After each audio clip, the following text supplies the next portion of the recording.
থেকে পুরনো সংগঠন এবং সঠিক হোমিওপ্যাথিক ধারক বাহক হিসাবে বাংলাদেশে পরিচিত এবং প্রতিষ্ঠিত। তো আমাদের আজকের আলোচনা এখনই শুরু হতে যাচ্ছে। আমি সবাইকে ধৈর্য ধারণ করে আলোচনা শোনার জন্য, এবং নোট করতে চাইলে নোট করতে পারেন, এবং আমাদের যে এটা ইয়ে হয়, রেকর্ড হয়, এবং আমরা কয়েক সপ্তাহ পরে এটাকে আমরা আমাদের যে ইউটিউব চ্যানেল আছে সেখানে দিয়ে দিই, পরে আপনারা জানতে পারবেন। তো এই পর্যায়ে আমি স্যারকে অনুরোধ করব ক্লাস শুরু করার জন্য। ধন্যবাদ সবাইকে, সব ভালো থাকবেন।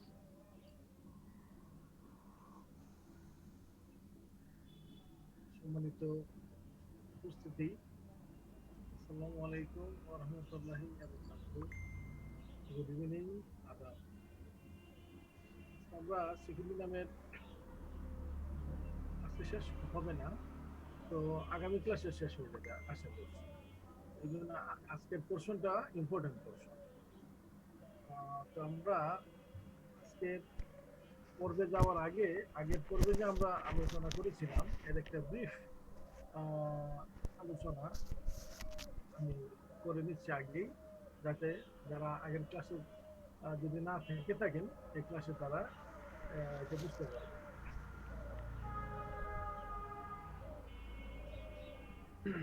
আমরা বলছিলাম সিফিলিনামের সোর্স, বলছিলাম সিফিলিন ওষুধটা তৈরি করে কিভাবে। এটা অনেকটা মেডোরিনামের মতোই। এখানে করা হয় কি, যে সিভিলিটির যে শ্যাঙ্কারটা আছে, পেনিসের মধ্যে হোক বা ফিমেলের ভালভার মধ্যে হোক, তার এই শ্যাঙ্কার থেকে এই রসটাকে নিংড়াই নেওয়া হয় এবং এই রসটাকেই পটেন্টাইজ করা হয়। যেহেতু রসের মধ্যে এখানে প্লাজমা থাকবে, এখানে কিছু এপিথেলিয়াল সেল থাকবে, এবং সর্বোপরি যেটা থাকবে সেটা হলো সিফিলিসের জীবাণু, যেটা হলো ট্রিপোনোমা পেলিডাম পেলিডাম, দুবার বলতে হয় থাকে, ট্রিপোনোমা পেলিডাম পেলিডাম।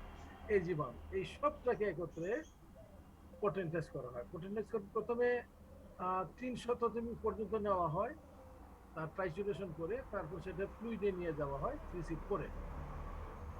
তো এই জিনিসটা আমরা যে স্টাইলে শুরু করেছিলাম, যে নসুদগুলো আমরা নসুদের অরিজিনাল যে রোগটা এর সাথে সংশ্লিষ্ট, সে রোগ প্লাস এর যে মায়াজমেটিক ফিচার্স ফিচার্স এবং যে তার যে ওষুধ চিত্র, এই তিনটে আমরা একসাথে লেকচারে নিয়ে আসি, যে সুবিধা আমাদের জন্য, যে টোটালি একটা আইডিয়া হয় এই ওষুধটার উপরে।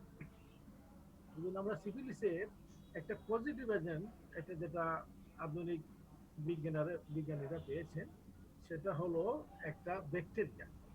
এটা একটা ফ্লাজেলেটেড ব্যাকটেরিয়া, মানে এর একটা লেস থাকে। তো এটার নাম হলো ট্রিপোনোমা পেলিডাম। এটা হলো একটা একটা ফ্যামিলি, মনে করেন এই ফ্যামিলি থেকে 3টা মেয়ে জন্ম হয়েছে। 3টা মেয়ে, 3 মেয়ে 3 ধরনের রোগ তৈরি করে। তো এই 3টা মেয়ে বা 3টা স্পেসিস যদি আমরা বলি, একটাকে বলে ট্রিপোনোমা পেলিডাম পেলিডাম, আর একটাকে বলে ট্রিপোনোমা পেলিডাম এন্ডেমিকাম, আর একটাকে বলে ট্রিপোনোমা পেলিডাম পার্টেনু। তিনটে কিন্তু 3 ধরনের রোগ তৈরি করে। এবং মজার ব্যাপার হলো যে প্রথম যেটা ট্রিপোনোমা পেলিডাম পেলিডাম, এটি শুধু যৌন রোগ তৈরি করে সিফিলিস, আর বাকি 2টা হলো অযৌন সাধারণ রোগ তৈরি করে, কিন্তু দেখতে একদম সেম। এখন আমরা একটু দেখি। এবং ট্রিপোনোমা পেলিডাম শুধু মানে মানব জাতির মধ্যেই ট্রান্সমিটেড হয়।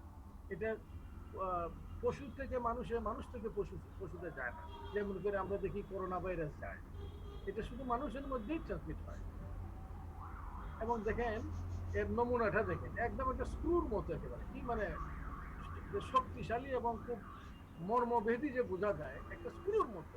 যার ফলে আমরা দেখি ইভেন যে ধরেন এইডস এর ভাইরাসও এত মানে শক্তিশালী না, মানুষকে আক্রমণ করতে তার অনেক সমস্যা। অনেকবার একবার একবার সহবাস করলে এইডস হয় না, বারে বারে করতে হয়, কারণ এর ট্রান্সমিশন ক্ষমতা বা ইনফেকশন ক্ষমতা দুর্বল। আর এ হলো অত্যন্ত শক্তিশালী। এ বলে এখানে ইনটেক্ট মিউকাস মেমব্রেন ঢুকে যায়, চামড়ার মাঝে সামান্য একটু যদি ব্রেকডাউন থাকে, এর মধ্যে দিয়ে সে ঢুকে যায়, স্ক্রিং মুভমেন্ট করে। তো সে অত্যন্ত চর্মভেদী, মর্মভেদী, এই জন্য সে ভয়াবহ। এই হলো তার চেহারাটা, সিংহের মতো অনেকটা। তো আমরা যেটা দেখি যে এর আমরা মাইক্রোস্কোপিক বর্ণনা দেওয়ার দরকার নেই, আমরা ইন্টারেস্টেডও না। আমরা যেটা বলতে চাচ্ছি যে এই এই জিনিসটা মানুষের শরীরে ঢুকে ডাইরেক্ট কন্ট্যাক্ট, এটা বাতাসে ঢুকে না, পানি বাহিত না, ডাইরেক্ট কন্ট্যাক্ট, আইদার একদম শরীর থেকে শরীরে, অথবা কোনো ধরেন হয়তো টাওয়েলের মাধ্যমে বা কোনো ব্যবহৃত জিনিসের মাধ্যমে, কিন্তু দূর থেকে যাবে না এটা। তো এই জিনিসটা মায়ের, যদি গর্ভবতীর মার সিফিলিস থাকে, যে তার থেকেও বাচ্চার ট্রান্সপ্লাসেন্টাল ট্রান্সমিশন হয়, প্লাসেন্টার মাধ্যমে এটা ট্রান্সমিট হয়ে যায়। তো এই জিনিসটা বুকে যে ফার্স্ট যে লিশনটা তৈরি করে সেটাকে বলে শ্যাঙ্কার, হার্ড শ্যাঙ্কার, সিভিলিটিক শ্যাঙ্কার। এটা সাধারণত যেখানে কন্ট্রাক্ট হয় এখানেই হয়, মানে স্যার এক জায়গায়। একটু ইন্টারাপ্ট করব স্যার, আপনি তো প্রেজেন্টেশন মনে হয় এখনো শুরু করেননি মনে হয়। না, শুরু করে দিয়েছি তো। কেন ও চেঞ্জ হচ্ছে না স্যার? চেঞ্জ হচ্ছে না মানে? কোনো স্লাইড কিন্তু চেঞ্জ হচ্ছে না। এই যে করলাম, চেঞ্জ হচ্ছে না। না না, তাইলে এটা কেন হলো? আপনি এখানে আচ্ছা, দেখছি দেখছি আমি তো। যাচ্ছে না, চেঞ্জ হচ্ছে না। না, আপনি একটু প্রিভিউ ওই প্রেজেন্টেশন মোডে যাবেন, এখানে তো।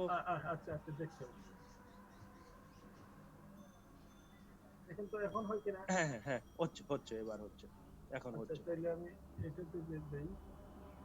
এখন হচ্ছে, এখন হচ্ছে।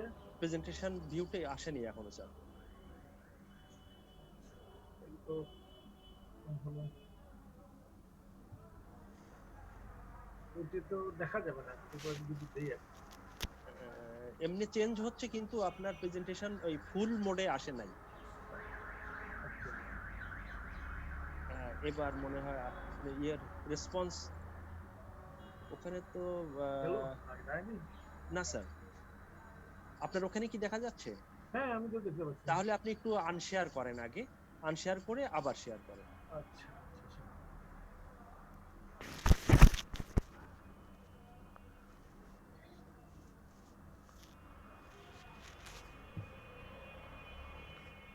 গেল। যে এসছে, এবার আপনি presentation করেন। এখন তো স্যার চেঞ্জ হচ্ছে। না স্যার, এটা আসছে না কেন বুঝতেছি না তো। তাহলে আমি প্রেজেন্টেশন নোট ছাড়াই করি দেখি। হ্যাঁ ঠিক আছে, এই মোডেই করেন আপনি, সুবিধা নেই, এভাবেই করেন। দেখা যাবে না মানে যারা দেখছে। জি জি, আচ্ছা, একটু ছোট দেখি ছোট দেখা যাচ্ছে, ছোট দেখা যাচ্ছে এটা। একটু পরে আবার দিব, যদি হয় তাহলে বলবো। জি। আচ্ছা, তো আচ্ছা, তাইলে বলছিলাম যে এটা যেখানে কন্ট্যাক্ট হয় ওখানেই সংঘাতটা হয়। তাহলে যদি একজন পুরুষ সিভিলিস দুষ্ট পুরুষ মহিলার সাথে সঙ্গম করে পার ভেজাই না, তাহলে তার সংঘাতটা হবে তার লেবিয়া মেজরা এবং সার্ভিক ভেজাইনাল ওয়াল এবং সার্ভিক্সে। আর অন্য ভাবে যদি করে অন্য অন্য জায়গায় হবে, তার ঠোঁটে হতে পারে, জিহ্বায় হতে পারে, গলায় হতে পারে, তার ব্রেস্টে হতে পারে, মানে যেখানে কন্ট্রাক্ট হবে সেখানে সেখানে হবে। আর পুরুষের ক্ষেত্রে সাধারণত পেনিসের শ্যাফট অথবা গ্ল্যান্সে হয়।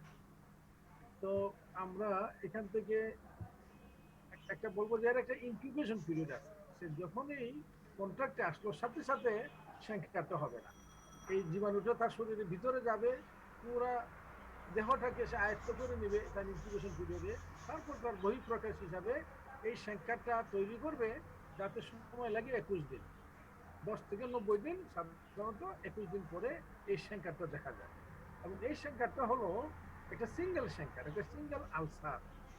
যে তিনটে যদি হয় পেনিসের মধ্যে, এটা ইট ইজ নেভার সিফিলিস, এটা হবে একটা একটা বড় আলসার। আর তিনটে চারটে হলে সেটা অন্য জিনিস, সেটা হয়তো স্যাংক্রয়েড, আরেক ডিজিজ সেটা সেটা আচ্ছা, তা এই জিনিসটা হচ্ছে তাইলে একটা সিঙ্গেল আলসার, এবং এটা বললো হার্ড স্যাঙ্কার। ওয়াই? কারণ এর এর যে বেসটা থাকে ইন্ডিউরেটেড। আপনি যদি হাত দিয়ে গ্লাসটাকে হাত দেন, হাত দিয়ে স্পর্শ করে দেখবেন যে শক্ত, যে কার্টিলেজের মতো শক্ত লাগে, এই জন্য এগুলো হার্ট সেকার। এই জিনিসটা ট্রান্সমিট হয় কিভাবে আমরা বলছি অলরেডি, বাই সেক্সুয়াল কন্ট্যাক্ট এবং from mother to child, mother to fetus rather, এই যে প্লাসেন্টার মাধ্যমে, ট্রান্সপ্লাসেন্টার সার্কুলেশনের মাধ্যমে। আবার কোন কোন ক্ষেত্রে যে ব্যবহৃত টাওয়েল, মনে করেন একজন একজন ইনফেক্টেড, সে টাওয়েল দিয়ে তার জেনাইটাল এরিয়াটা মুছলো, এইটাই একটু পরে যদি আরেকজনে ব্যবহার করে শুকিয়ে যাওয়ার আগে, তাহলে তার হয়ে যাবে। ওইখানে তার জীবাণুটা সে যে দিকে মানে স্কিন পেলো এবং নিউফাস মুভমেন্ট পেলো সেদিকে ঢুকে যাবে। তার আরেকটা কন্ট্যাক্ট বাই ব্লাড। এই যে ব্লাড ডোনেট করি আমরা, ব্লাড যে দেওয়া হয় একজন থেকে আরেকজনকে, দেখবেন যে 4টা টেস্ট করে, এর মধ্যে সিফিলিস একটা, মানে রক্তের মাধ্যমেও একজনের শরীর থেকে আরেকজনের শরীরে ট্রান্সমিট হতে পারে। এখন আমরা চলে আসি সংক্ষেপে যে সিফিলিসের স্টেজ। এই যে সিফিলিসটা মানুষের শরীরে ঢুকে, সে ধাপে ধাপে সে প্রোগ্রেস করে একদম মানে সাংঘাতিক অবস্থায় গিয়ে পৌঁছে। এই অবস্থাটাকে 4 ভাগে সাধারণত ভাগ করছে। প্রথম বলা হয় যে প্রাইমারি স্টেজ, তারপর সেকেন্ডারি স্টেজ, লেটেন্ট স্টেজ এবং টার্সিয়ারি স্টেজ। প্রাইমারি স্টেজটা হলো শ্যাঙ্কার স্টেজ। এই শ্যাঙ্কারটা সাধারণত 2.5 মাস পর্যন্ত, মানে 4 থেকে 1 মাস থেকে 2.5 মাস পর্যন্ত থাকতে পারে। এরপরে সেটা ট্রান্সমিট হয়ে যাবে, আইদার আপনি তাকে কিউর যদি কোনো ওষুধ দেয়, অথবা নিজের থেকে সে ডিসরিপেয়ার করে যাবে, আলসারটা থাকবে না। না থেকে সে সেকেন্ডারি স্টেজে ডেভেলপ করবে আফটার 3.5 মান্থস। কি করবে সেকেন্ডারি স্টেজে? দেখা যাবে তার সারা শরীরে না, হাতের, পায়ে এবং বুকে coppery colour eruption, copper colour eruption ছেয়ে যাবে একদম, এবং এইগুলো ইনফেক্টেড। এই যে কপার কালার ইরাপশন, এখানে জীবাণু থাকে, এখান থেকে আরেকজনের গায়ে ট্রান্সমিট হবে। একটা হলো কপারি কালার ইরাপশন, আরেকটা হলো গলার মধ্যে সোর প্রোটিন আলসার। গলার মধ্যে তার ওরাল কোয়াটাসের দরকার নাই, নর্মাল কোয়াটাস করলেও সেকেন্ডারি স্টেজে তার গলার মধ্যে আলসার হবে, এবং ওই আলসারেও জীবাণু থাকে। তাহলে আমরা ফার্স্ট স্টেজ এবং সেকেন্ড স্টেজে জীবাণুর আক্রমণের সম্ভাবনায় থাকি।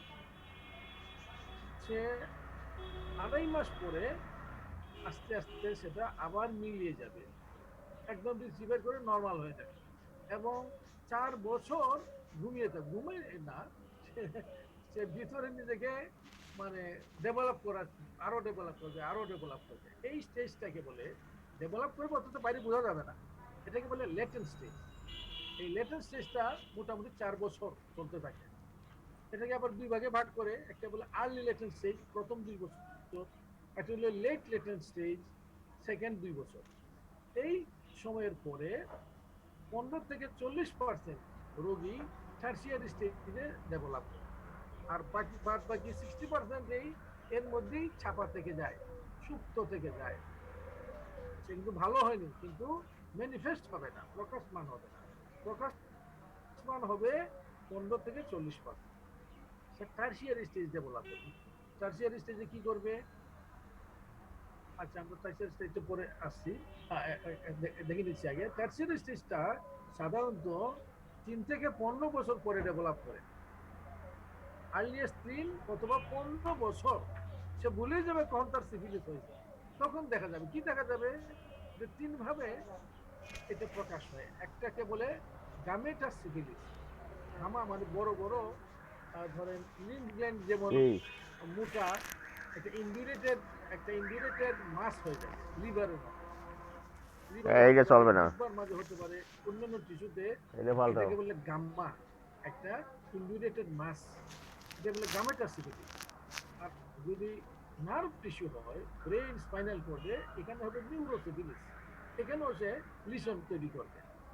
আর একটা তার প্রেফারেবল জায়গা হলো রক্ত সংবহন তন্ত্র, কার্ডিওভাস্কুলার সিস্টেম, তার একেবারে হার্টের গায়ের মধ্যে, অথবা গ্রেট ভেসেল, অ্যাওয়ার্টা যে আছে আমাদের, অ্যাওয়ার্টাগুলা, অ্যাওয়ার্টার মধ্যে তার গায়ে লিশন করে অ্যাওয়ার্টাকে নষ্ট করে দিবে, দিয়ে অ্যানিউরিজম অফ অ্যাওয়ার্টা বানিয়ে ফেলবে, অ্যাওয়ার্টাইটিস, সিভিলিটিক অ্যাওয়ার্টাইটিস বানিয়ে ফেলবে। এটি হলো একদম চরম স্টেজ।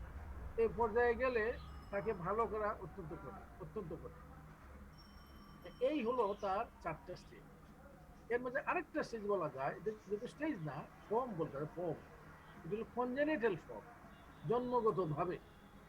এই যে বললাম যে মায়ের পেটে থাকতে বাচ্চা তো আর সিফিলিস হয়ে জন্মায় নাই, পেটের মধ্যে সে নর্মাল, পেটের মধ্যে সে মানে জন্ম নিচ্ছে, কিন্তু সে যখন তার 10% সার্কুলেশন হয়, মায়ের সার্কুলেশন যত তার সার্কুলেশন, তখন সে ট্রান্সফার হয়ে তার শরীরে চলে যায়, অথবা ডিউরিং ডেলিভারি তার মধ্যে এই জীবাণুটা এসে যায়, এসে তার একদম ছোট বয়স থেকে তার মধ্যে সিফিলিস ডেভেলপ করবে। সেটাকে বলে কনজেনিটাল সিফিলিস, জন্মগত সিফিলিস। আমরা এখন একটু এর ছবি দেখি, যদিও কতদিন দেখেছি আমরা। এই যে দেখেন, এই যে পেনিসের, এটাকে বলে গ্ল্যান্স পেনিস, এর মধ্যে একটা সিঙ্গেল আলসার, সিঙ্গেল, 3-4টা থাকলে হবে না। অনেকে আমাদের কাছে আসে, আমার কাছে আসতো অনেক পেশেন্ট, স্যার আমার বুঝে সিফিলিস হয়েছে, আমি দেখাও তোমার পেনিস। তাকে যখন দেখলাম, 4-5টা আলসার, আমি বললাম না, ও স্যার কোনো টেস্ট স্যারই বললেন, ও এটা তো ডাক্তারি টেস্ট স্যারই বললাম তোমার এটা সিফিলিস না। 4-5টা ulcer, it can never be syphilis. একটা হবে, এবং যদি আপনি হাতে গ্লাভস নিয়ে এটাকে চাপেন, দেখবেন যে এটা একটা হার্ড, একটা প্লাস্টিকের মতো লাগছে, এই জন্য এটা হার্ড সংখ্যা। পুরুষের এখানে হয়, মেয়ের দেখেন এই যে তার লেবিয়ার মাঝে হচ্ছে, ভেজাইনের মাঝে হচ্ছে, এবং সার্ভিসের মধ্যে হচ্ছে। আর যদি ওরাল কোয়েটাস করে, তাহলে এই যে মুখের মাঝে, জিহ্বার মাঝে, এইটা সংখ্যা, প্রাইমারি সংখ্যা। এটা ঠোঁটের মাঝে, এই দেখেন জিহ্বার মাঝে প্রাইমারি সংখ্যা হয়ে গেছে। আর এটা হলো সেকেন্ডারি স্টেজ, যেটাকে বলে কপারি রেশ, কপার কালার রেশ, তাম্রবর্ণের উদ্ভিদ। দেখেন আমাদের মেডিকেল বইয়ের মাঝে আছে, আপনি যদি সিফিলিনাম বা মার্শল পড়েন, এইরকম বলা থাকবে। তাম্রবর্ণের এক ধরনের উদ্ভিদ, এটা সাধারণত হাতের তলায় হয়, হাতের তালায়, এবং এই যে বুকের মাঝে দেখেন। এবং এইগুলো কিন্তু ইনফেক্টিভ, এখানে হাত দিলে বা ও যদি গাছ থেকে কেউ গা ঘষে, তার কিন্তু জীবাণু এসে যাবে, তার মধ্যে সিফিলিস হয়ে যাবে। এটা হলো টার্সিয়ারি সিফিলিস।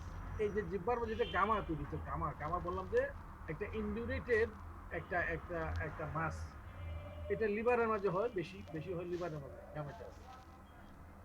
এইটা তার গামেটাস সিফিলিস। এটা হলো কনজেনিটাল সিফিলিস। কনজেনিটাল সিফিলিসে কি লক্ষণ আমরা একটু পরে বলবো। এর সাধারণত দেখা যায়, এর নাকটা যে দেখেন চাপা নাক, গোসা নাক, এটা বলে স্যাডেল শেপেড নোজ, স্যাডেল, ঘোড়ার জিনের মতো, ঘোড়ার জিন গাদির মতো, স্যাডেল শেপেড নোজ, এটা কনজেনিটাল সিফিলিসের একটা লক্ষণ। আরেকটা হলো তার যে ইনসিসর টিথ, এই যে দাঁত, সামনের দিকে 4টা দাঁতকে বলে ইনসিসর, এই দুইটা, এইগুলা সিরেটেড হয়ে যায়, করাতের দাঁতের, করাত কাটার মতো, করাতের দাঁতের মতো বলে সিরেটেড ইনসিসার। এবং সেটার আমাদের ইনসিসার দেখবেন একটু চেপটা, এটা চেপটা না হয়ে এটাকে বলে যে স্ক্রু ড্রাইভার আছে না, স্ক্রু ড্রাইভারের মতন হয়ে যায়, মানে আরো একটু সিলিন্ড্রিক্যাল হয়ে যায়। এটা দেখলেই বোঝা যায় যে এটা হলো, এটা আর কিছু হইতে পারে না, এটা কনজেনিটাল সিফিলিস ছাড়া। এটা যদি হয়, তাহলে আপনি বাচ্চার টেস্ট করতে হবে, মাকে টেস্ট করতে হবে, এবং দেখতে হবে। এটা হলো কনজেনিটাল সিফিলিস। এখন আমরা বলি যে এটা কিভাবে ডায়াগনোসিস করবেন। আপনার কাছে কেস আসতে মনে করেন, আমার কাছে আসছে, কেস আছে, আপনার কাছে যেতে পারে। আপনি যদি সাসপেক্ট করেন, তাহলে উইল হ্যাভ টু টেস্ট ইট। অনেক সময় আমাদের কাছে আসে কি, আমাদের হোমিওপ্যাথি ডাক্তার জন্য সুবিধা হলো, আমি তো তাই মনে করি, যে সমস্ত টেস্ট করেই আসে আমার কাছে, একেবারে যাবতীয় টেস্ট, আমার আর কিছু করতে হয় না। কখনো হয়তো একটা দিই, এই জন্য আমি টেস্ট প্রায় দিই না।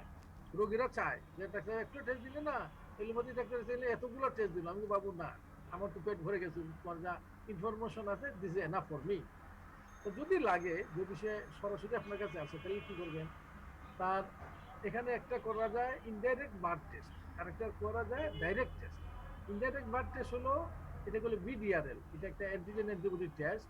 এটা একটু রক্ত দিলেই আপনার একদিন পরে দিয়ে দিব আপনাকে রেজাল্টটা, বিডিআরএল পজিটিভ, বিডিআরএল নেগেটিভ, এরকম এরকম দেবে। অথবা এটা আর একটা এগ্লুটেশন টেস্ট, টিপিএইচ বলে, ট্রিপোনোমা পেলিডাম পার্ডিউল এগ্লুটেশন টেস্ট।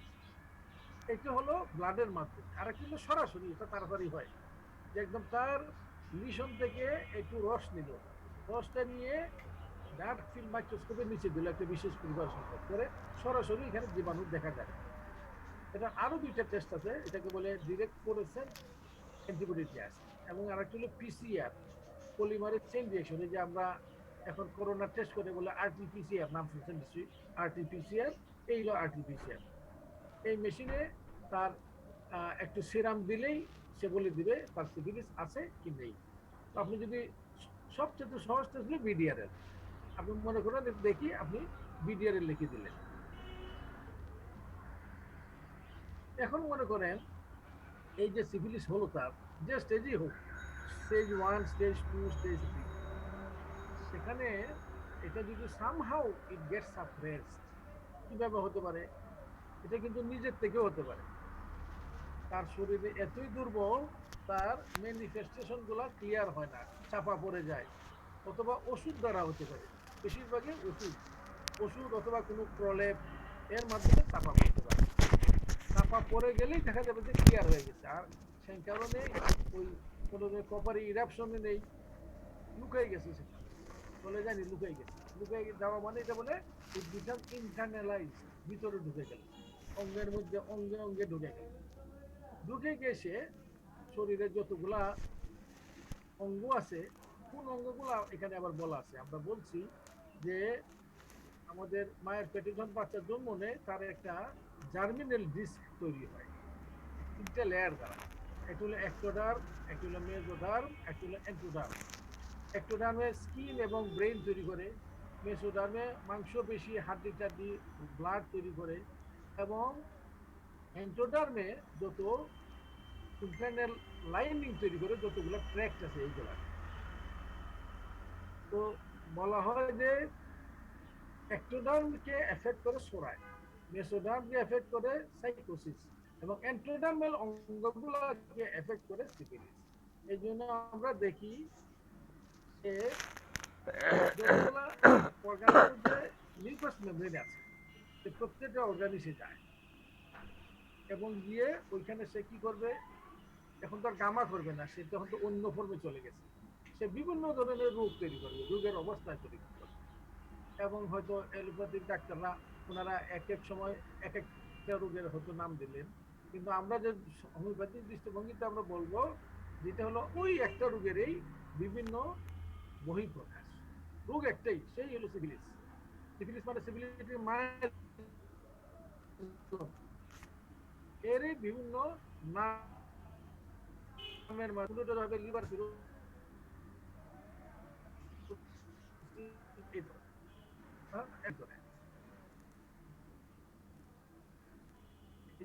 ভিতরে ঢুকলো, লুকিয়ে গেল, বসে থাকবে না, চেঞ্জ হবে। এই দেখি আমরা তার চেঞ্জ গুলো হবে ডিস্ট্রাকটিভ, মানে অঙ্গগুলোকে ধ্বংস করবে, অঙ্গ নাশিক এই মার্গ। তাহলে কি ধরনের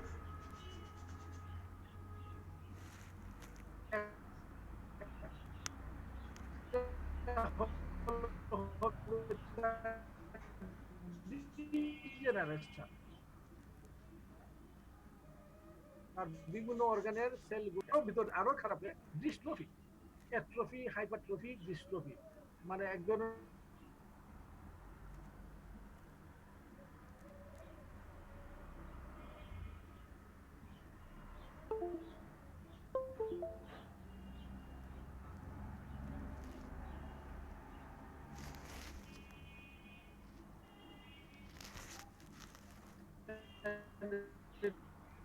ভিতরে কলনের ভিতরে আলসার, বিভিন্ন জায়গায় আলসার করবে, ইরোশন করবে।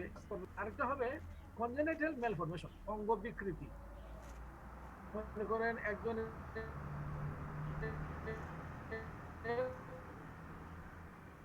কানটা নর্মাল কান না, এটা ছোট্ট দাঁতগুলো বিকৃত ধরনের দাঁত হয়ে গেল, তার হার্টের মাঝে বিকৃতি আসবে, হার্টের মাঝে দেখা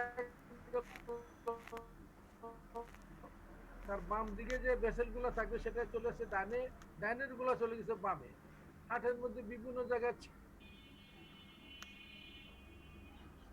ছিদ্র তৈরি করবে। এখন যদি আপনার কাছে একটা রোগী আসে, দেখলেন তার একটা কিডনি আছে, একটা কিডনি নেই, বা একটা কিডনি তার যে জায়গায় থাকার কথা রেনাল অ্যাঙ্গেল সেখানে আছে, আরেকটা আছে পেলভিসে, এটা আপনি কি ধরবেন? এটা syphilitic. It is from syphilitic miasm. তারপরে তার নানা ধরনের ডিস্ট্রাকটিভ টিউমার, মেলিগনেন্ট,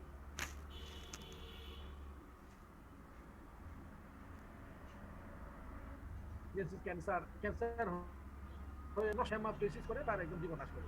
এই হলো তার তার যে ফিজিক্যাল চেঞ্জ গুলো হয়, প্যাথোলজিক্যাল চেঞ্জ গুলো সিভিলিটি। এখন আমরা দেখি করে আমরা কিছু রোগের নাম থেকে আইডিয়া পাবো। আমরা একটাকে বলছে osteoarthritis,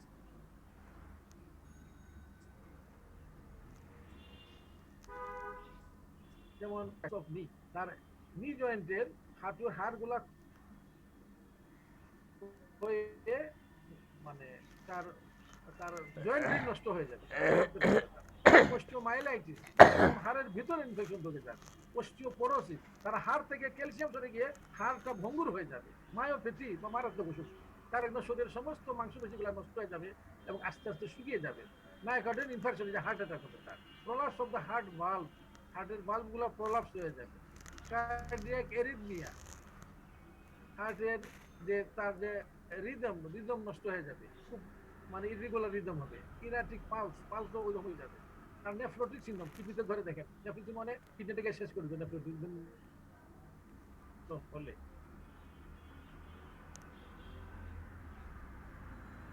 chronic end stage renal failure, প্রথমে বলে শেষ, তারপরে বলে ইআরএফ, বলে ইজিএফআর, 5-এর নিচে চলে যায়। এদের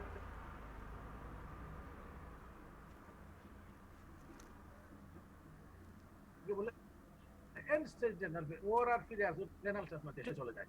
আমাদের দেশে আবার দেখি অনেকে কিছু কেউ আছে হোমিওপ্যাথিক ডাক্তার, হয়তো তারা না বুঝেই ওইসব বুঝে না, বলে লেখে আবার ইজিএফআর টুতে গেছে, এটা নাকি ভালো করতে পারছে। ভালো করতে বলতে আলহামদুলিল্লাহ খুব ভালো কথা, কিন্তু এটাকে আমরা বলি বায়োলজিক্যাল প্লসিবিলিটি, মানে এটা কি সম্ভাবনা আছে? নো।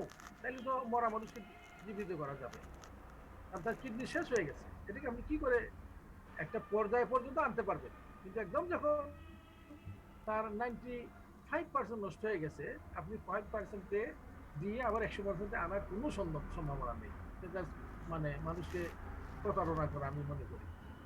আচ্ছা, তারপর তার lung abscess with cavity, interstitial fibrosis of the লাংসের একটা ডিজিজ আইএলডি বলে, ইন্টারস্টিশিয়াল লাং ডিজিজ। এটা একদম মানে সিফিলিটিক কেস। কেন? লাংসটা একদম নষ্ট হয়ে যায়, সে আর শ্বাস নিতে পারে না। তারপরে এমফাইজেমা, লাংসের ইলাস্টিক টিস্যু সব নষ্ট হয়ে যায়, মানে আর সে ভালো করে পেয়েছি একদম সিরোসিস, মানে একদম সিরোসিস হয়ে তার তার মুখে পানি, তার বুকে পানি, শ্বাস নিতে পারে না, তার পেটে পানি, এসআইটিস, তার অন্ডকোষটা বিশাল হয়ে গেছে পানি ঢুকে, তার সারা পায়ে পানি। আমি আমার এসিসিকে জিজ্ঞেস করলাম, এই অবস্থাটাকে কি বললাম, মাথা থেকে পা পর্যন্ত পানি। আমি এক্সপেক্ট করলাম সে বলবে এনআসার কেন, বলতে পারবো না। যাই হোক, এই অবস্থাটাকে বলে এনআসার কেন থেকে এইদিকে হোমিওপ্যাথদের কাছে আসে, কেন এলোপ্যাথি বলে দিয়েছে যে এটা আর কিছু করার নেই, শেষ অবস্থা চলছে। কিন্তু আমাদের কিন্তু এর মাঝেও কিছু করার আছে আমাদের, আমরা এদিকে ফেলে দিই না যে না চলে যাও, তোমার কোনো চিকিৎসা নাই। এরও চিকিৎসা আছে, মানে তার পর্যায়ের চিকিৎসা। কিন্তু এটা হলো সিফিলিটিক মাইজম থেকে আগত হয়েছে। তারপরে বলছি ডিসেমিনেটেড স্ক্লেরোসিস, এটা খুব মানে খুব মানে খারাপ রোগ।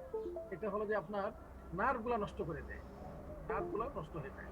পার্কিনসন ডিজিজ, এখানেও নার্ভগুলার বৈকল্য এসে যায়। এপিলেপসি, তার ব্রেনের মধ্যে অ্যাবনর্মাল ফোকাস সৃষ্টি হয়। এসএলই খুব মারাত্মক ডিজিজ, সিস্টেমিক লিউপাস ইরিথেমাটোসাস। এটা যার হলো আইদার স্কিনে প্রকাশ পাবে, অথবা জয়েন্টে প্রকাশ পাবে, অথবা কিডনিটাকে পুরো নষ্ট করে দিয়ে একদম ডায়ালিসিসে নিয়ে যাবে, এসএলই। কিন্তু এটাও আমাদের কাছে আসে এবং সময় মতো পেলে কিন্তু এগুলোকেও রিকভার করা যায়। মোটর নিউরন ডিজিজ সবচেয়ে মারাত্মক। তার শরীরের যে নার্ভগুলো আছে, দেখেন নার্ভের মধ্যে একটা শীত আছে নার্ভটাকে ঢেকে রাখার জন্য, ওই শীতটা নষ্ট হয়ে যায়। আস্তে আস্তে সব নার্ভের শীত নষ্ট হয়ে গেল। তো সবগুলা নার্ভ নষ্ট, আস্তে আস্তে প্যারালাইসিস হইতে তারপরে আর শ্বাস নিতে পারবে না, হিল ডাই। এর কোনো চিকিৎসা নাই এলোপ্যাথিতে, কোনো চিকিৎসা নেই। হোমিওপ্যাথি তো আমি এরকম কেউ যদি ভালো করে থাকেন তাইলে এইগুলা মানে ভালো জানালে তোলার বিষয়। হোমিওপ্যাথির মধ্যে এটা ভালো হওয়া উচিত, কারণ এটা তো একটা ইন্টারনাল প্রসেস, এইগুলো নষ্ট হচ্ছে এবং এটা সিভিলিটির মাইজম। আস্তে আস্তে আস্তে সবগুলো নার্ভ নষ্ট হচ্ছে। আপনি যদি সঠিকভাবে তাকে অ্যান্টিমায়োটিক চিকিৎসা দিতে পারেন, সঠিক ওষুধ নির্বাচন করে, এটা ভালো হওয়া উচিত হোমিওপ্যাথি। তারপরে সাইকোসিস, লিকোডার্মা, সোরিয়াসিস, স্কিনের রোগ, লিকোডার্মারও এটা সিফিলিটিক হয়, বিকজ স্কিনের যে সেলগুলা রং তৈরি করে, মেলানিন তৈরি করে, এরা এই মেলানিন আর তৈরি করতে পারে না, এটা পার্মানেন্ট লস। এই জন্য এটাকেও সিভিলিটি মাইজমের আন্ডারে ফেলা হয়। লাইকেন প্লেনাস খুব খারাপ, চামড়াতে হয়, গালের মধ্যে হয়, যেগুলো প্রি ক্যান্সারাস কেস। মাথার চুল পড়ে যাওয়া, এলোপেশিয়া, কর্নিয়াল আলসার, স্টাইক অ্যালার্জি, এত সব।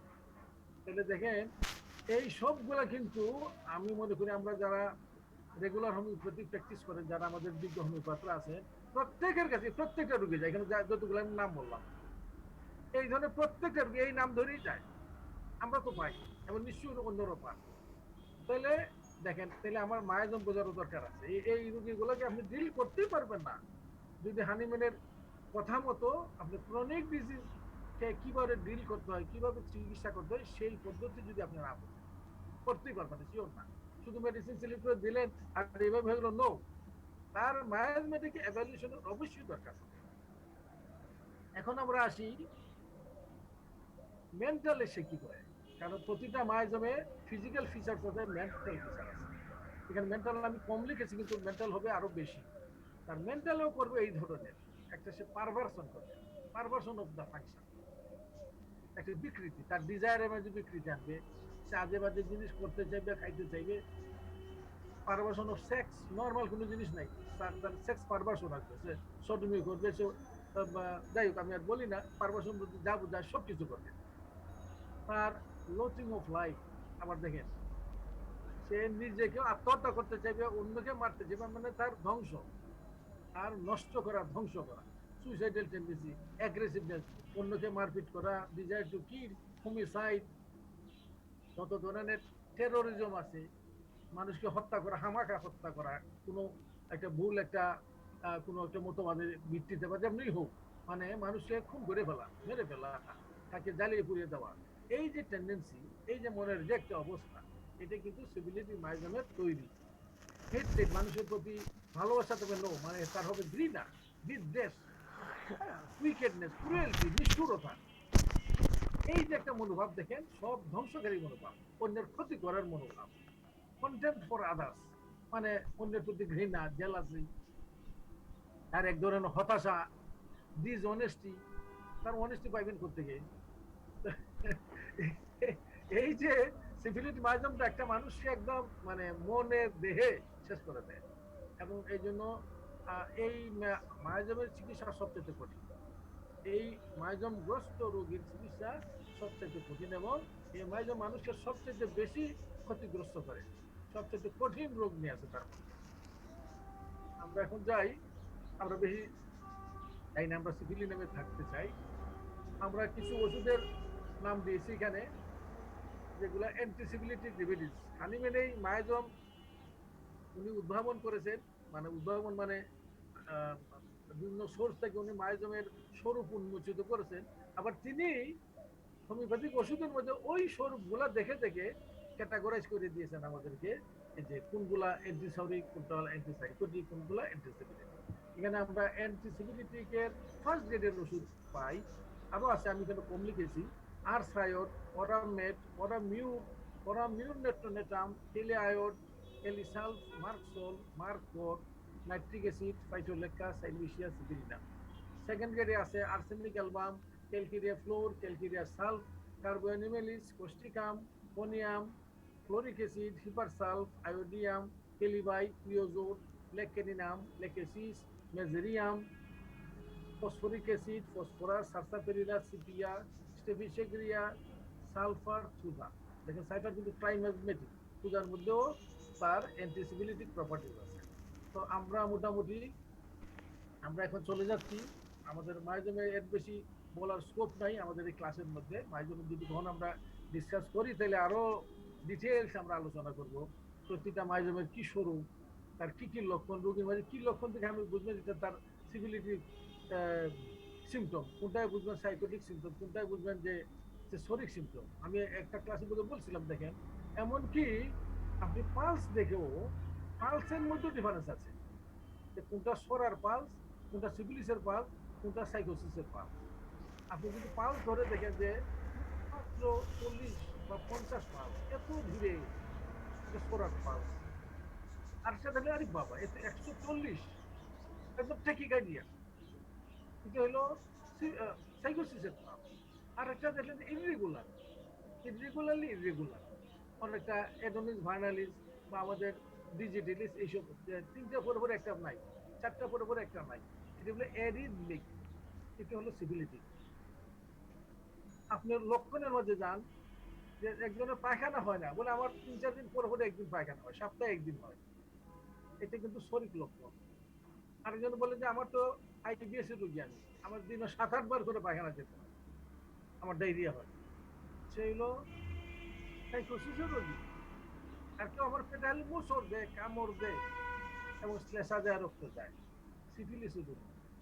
তাহলে দেখেন আমরা যদি এইভাবে শিখি যে আমরা মায়াজমটাকে আবিষ্কার করতাম লক্ষণের মধ্যে, তাইলে আমাদের সামনে যদি একটা রোগী আসে, তার হিস্ট্রি নেওয়ার পরে আমি আমি আইডেন্টিফাই করতে পারবো যে তার মধ্যে বেশি শরীর লক্ষণ আছে না সাইকোসিস লক্ষণ, না বেশি সিভিলিস লক্ষণ আছে, এবং আমি কোন ধরনের চিকিৎসা আমি আগে শুরু করবো, এদিকে অ্যান্টিসোরিক দিব তাকে, না অ্যান্টিসিভিলিক গ্রুপে, না অ্যান্টিসাইকোসিক গ্রুপে। হানিম্যান বলছেন যে এটা ডমিনেটিং মাইজম।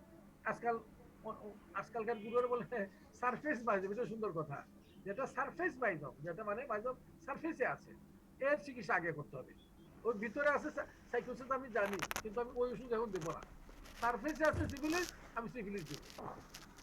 তো এই জিনিসগুলা আমি এই মেটেরিয়াল ক্লাসে নিয়ে আসলাম, জাস্ট যারা আমাদের নতুন চিকিৎসক এবং ছাত্ররা আছে তাদেরকে জাস্ট একটু জাগানোর জন্য, যে কিভাবে তারা পড়বে, কি তাদের জানা উচিত, এই জন্য এই কথাগুলো নিয়ে আসলাম। আমরা এখন সিধা চলে যাই সিফিলিনাম ওষুধটার মধ্যে। আমরা সিফিলিনাম ওষুধটা একদম ফুল প্রুফ না, তবে মেডোনিরাম থেকে এর প্রুভিং বেশি হয়েছে। এর প্রুভিং ফার্স্ট করেন ডক্টর সুয়ান, আমেরিকান। উনি হাইপোথিসিস মেডিসিনের প্রতি খুব ইন্টারেস্টেড ছিলেন এবং অনেকগুলো ওষুধের উনি প্রুভিং করেছেন। এটাও উনি করেছেন একদম 1880 সালে, অর্থাৎ হানিম্যানের পরে করেছেন সিফিলিনাম 1880 সালে। এবং এর তিনি করার পর ইংল্যান্ড এবং আমেরিকা এবং ইউরোপে এর প্রচুর প্রুভিং হয়েছে। এই জন্য বলা হয় যে তার যে সিমটম পিকচারটা আছে, এটা এনাফ পিকচার, মানে এটাকে বলা যাবে না যে সে প্রুভিং এর ডেফিসিয়েন্সিতে সে মানে ভুগছে, এনাফ প্রুভিং হয়েছে। পটেন্সিয়াল বেলা একটা বলা হয় যে এইসব নসবকে নিম্ন পটেন্সিতে দিতে নাই, এবং একটা মোটামুটি এর একটা ধারা সৃষ্টি করা হচ্ছে যে 200-র উপরে, 200 বা ততোধিক, 200-র নিচে দিতে নেই, তাহলে রোগীর ক্ষতি হয় বা অত কার্যকর হয় না। যেমন মনে করেন কেন্টে নিজে বলছেন it should be used only in higher potency, দেখেন কথাটা, only in higher potency। ক্লার্কেও বলছেন যে আমি 200-র নিচে কখনো দিতাম না। ভিতর কাজ আরেক কাটি সরে তিনি বলছেন যে এটাকে 50 mcm এ মারতে হবে, মানে আপনি যদি সেন্টাসিমেল পটেন্সি ব্যবহার করেন, মানে উনি আরো জোর দিয়েছে। তো এইভাবে সবাই দেখবেন, বইও আপনি পড়েন যে সিফিলিনামকে উচ্চ থেকে উচ্চতর পটেন্সি দিলে বেশি কার্যকর হয়। তবে এর সাথে কষণ আছে একটা, আপনি অনেক আমাদের অনেক সহকর্মী ভাইদেরকে দেখি প্রেসক্রিপশন যে ডেইলি সে 3-4 করে বড়ি খাবে, এক শিশি দিয়ে দিলে এইরকম ওষুধ, এটা কিন্তু এটা মারাত্মক কি বলবো, দোষণীয়। এটা এনাফ গ্যাপ দিতে হবে আপনি, যদি আপনি সেন্টাসিমুল পটেন্সি ব্যবহার করেন, ওষুধ দেওয়ার পরে অনেক দিন গ্যাপ দিতে হবে। দেখে যখন এটার কাজ দেখবেন যে প্রথম ডোজের কাজ শেষ হয়েছে, then only you can give another potency and another dose. আপনি মাসের পর মাস মানে শিশি দিয়ে দিলে প্রতিদিন 5টা করে বড়ি খাবেন, নো নেভার, তাহলে রোগীর ক্ষতি হয়ে যাবে। আমি একটু এইভাবে দিই, দেখেন তো দেখা যায় কিনা, এখন দেখা যায় নজরুল স্যার? আহ, না স্যার, ও দেখা যাচ্ছে এমনি, কিন্তু ওই ইয়ে হচ্ছে না, প্রেজেন্টেশন ভিউ মোডে ভিউ আসে না আসতেছে না? না। আচ্ছা না ঠিক না, আছে, view টা। তাইলে আমি এটা দিয়ে থাকি, কিছু করা যায়, কিছু করার নেই। আচ্ছা এখন আমরা আসি যে সিফিলিনাম দেওয়ার ক্ষেত্র, মানে আমাদের জেনারেল একটা ইন্ডিকেশন আছে, তারপরে আমরা যাব তার জেনারেল এবং mental সিমটমে।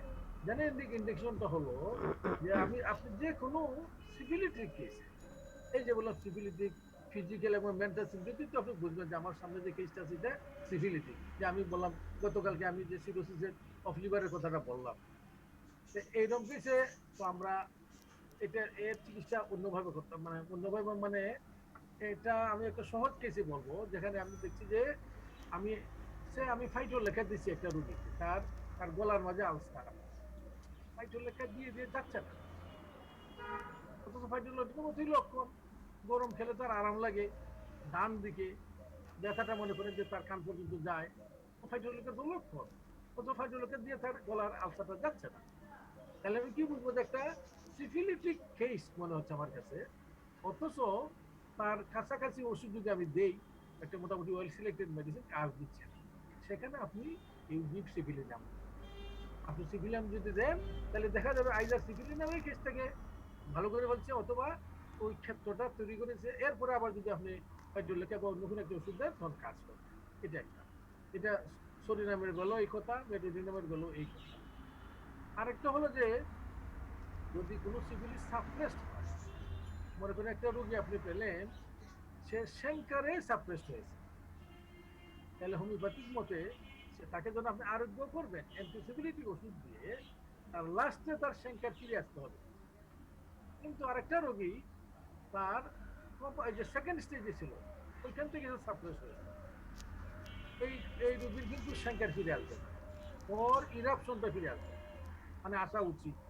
You can't expect that chancre will come back, কারণ সে সেঙ্কারের আরো পরের স্টেজ থেকে সাপ্রেশন হয়েছে।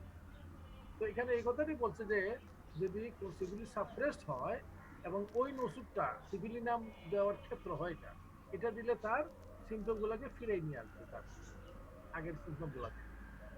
এবং কোন রোগী, এখানে আরেকটা কোশ্চন, যে সিভিলিনাম মানে সিভিলিসের ওষুধ না। প্রায় দেখা গেছে যে সিভিলিসের প্রাইমারি সিভিলিস, সেকেন্ডারি সিভিলিস নিয়ে আসতো, এখানে যদি আপনি সিভিলিনাম দেন এটা কার্যকর হয় না, এটা দেখা গেছে। এটা কার্যকর হয় সাপ্রেস কেসে, যেটা সিমটম গুলোকে সাপ্রেস করে ইন্টারনালাইজ হয়ে গেছে, এখানে সিভিলিনাম বেশি কার্যকর হয়। এই সরাসরি যদি আপনি সেন্টারে দেন বা সেকেন্ড স্টেজে দেন, তাইলে ইউজুয়ালি কার্যকর হয় না, এটা আরেকটা কথা। আর কি আমরা দেখবো, তার একটা কনস্টিটিউশন, আমরা কি আশা করবো এই রোগীগুলা। যেমন আমার 2 সপ্তাহ আগে আমি একটা বাচ্চা পেয়েছি, বাচ্চাটা 13 দিনের বাচ্চা, 13 দিনের জন্ম নিয়েছে বাড়িতে, তার মাথাটা হাইড্রোকেফালিক, বেশি বড় না তবে হাইড্রোকেফালিক, এবং তার পিঠের মাঝে আছে মেনিনগোসিল, তার নিচে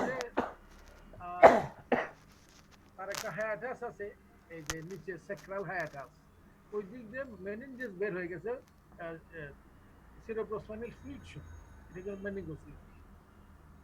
এবং তার একটা হাতে 6টা আঙ্গুল এবং আরেকটা হাতে বুড়ি আঙ্গুল 2টা, তাহলে আপনি কি বুঝবেন, এটা হলো কনজেনিটাল সিফিলিস, এই বাচ্চা হলো কনজেনিটাল সিফিলিস। তাহলে আমরা যদি কোনো লোকের মাঝে দেখি তার অঙ্গহানি আছে, তার কান একটা বড় একটা ছোট, 2টা চোখের একই একই লেভেলে 2টা চোখ না, আর 2টা চোখের যে আইরিস আছে বা যে পিউপিলটা সমান, একটা বড় একটা ছোট, আর দেখলেন যে তার নাকটা বোচা, নাকটা ভিতরের দিকে ঢোকানো, ওই যে তার 6টা আঙ্গুল, আলট্রাসোনোগ্রাফি করে দিলেন, তার একটা কিডনির তার জায়গায় আছে, আরেকটা আছে তার পেলভিসে, বা দেখলেন যে তার কিডনির মাঝে অনেকগুলো cyst, polycystic disease of kidney, অনেকগুলো সিস্ট, তার দেখলেন যে একটা ওভারি আছে আরেকটা নেই, তার দেখলেন যে ওভারি নেই কিন্তু সে মহিলা, কেন? এটাকে বলে স্ট্রিক ডোনার, স্ট্রিক ডোনার। তার ওভারিয়ান টিস্যু অল্প কিছু ছড়িয়ে ছিটিয়ে আছে পেলভিসের মধ্যে, এখান থেকে যে হরমোন হয় এর মাধ্যমে সে মহিলা হয়ে গেছে, মানে মহিলার অবয়বে আসছে, কিন্তু তার তার তার ওভারি নেই, তার বাচ্চা হবে না ভবিষ্যতে।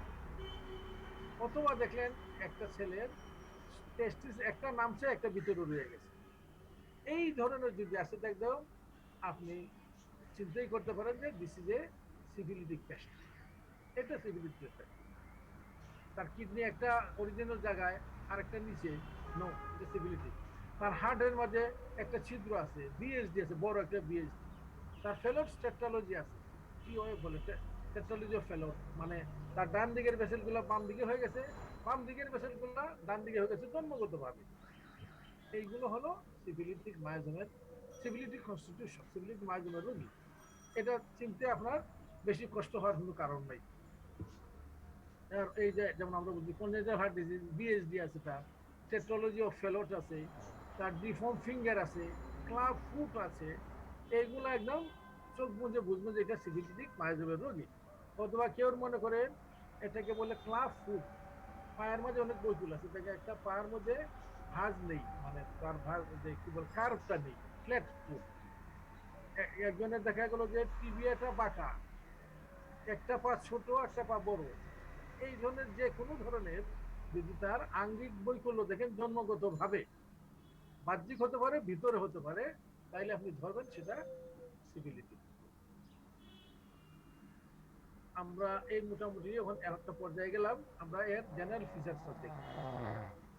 এই যেগুলো আলোচনা করলাম এগুলো কিন্তু ইম্পর্টেন্ট, এবং আপনি এই সিফিলিটিক মায়াজম এবং সিফিলিস এবং সিফিলি নামের এই যে ক্ষেত্রটা বোঝার জন্য, নাহলে কিন্তু এই ওষুধের এগুলো বুঝে লাভ হবে না যদি আমি যদি ভালো করে না বুঝি।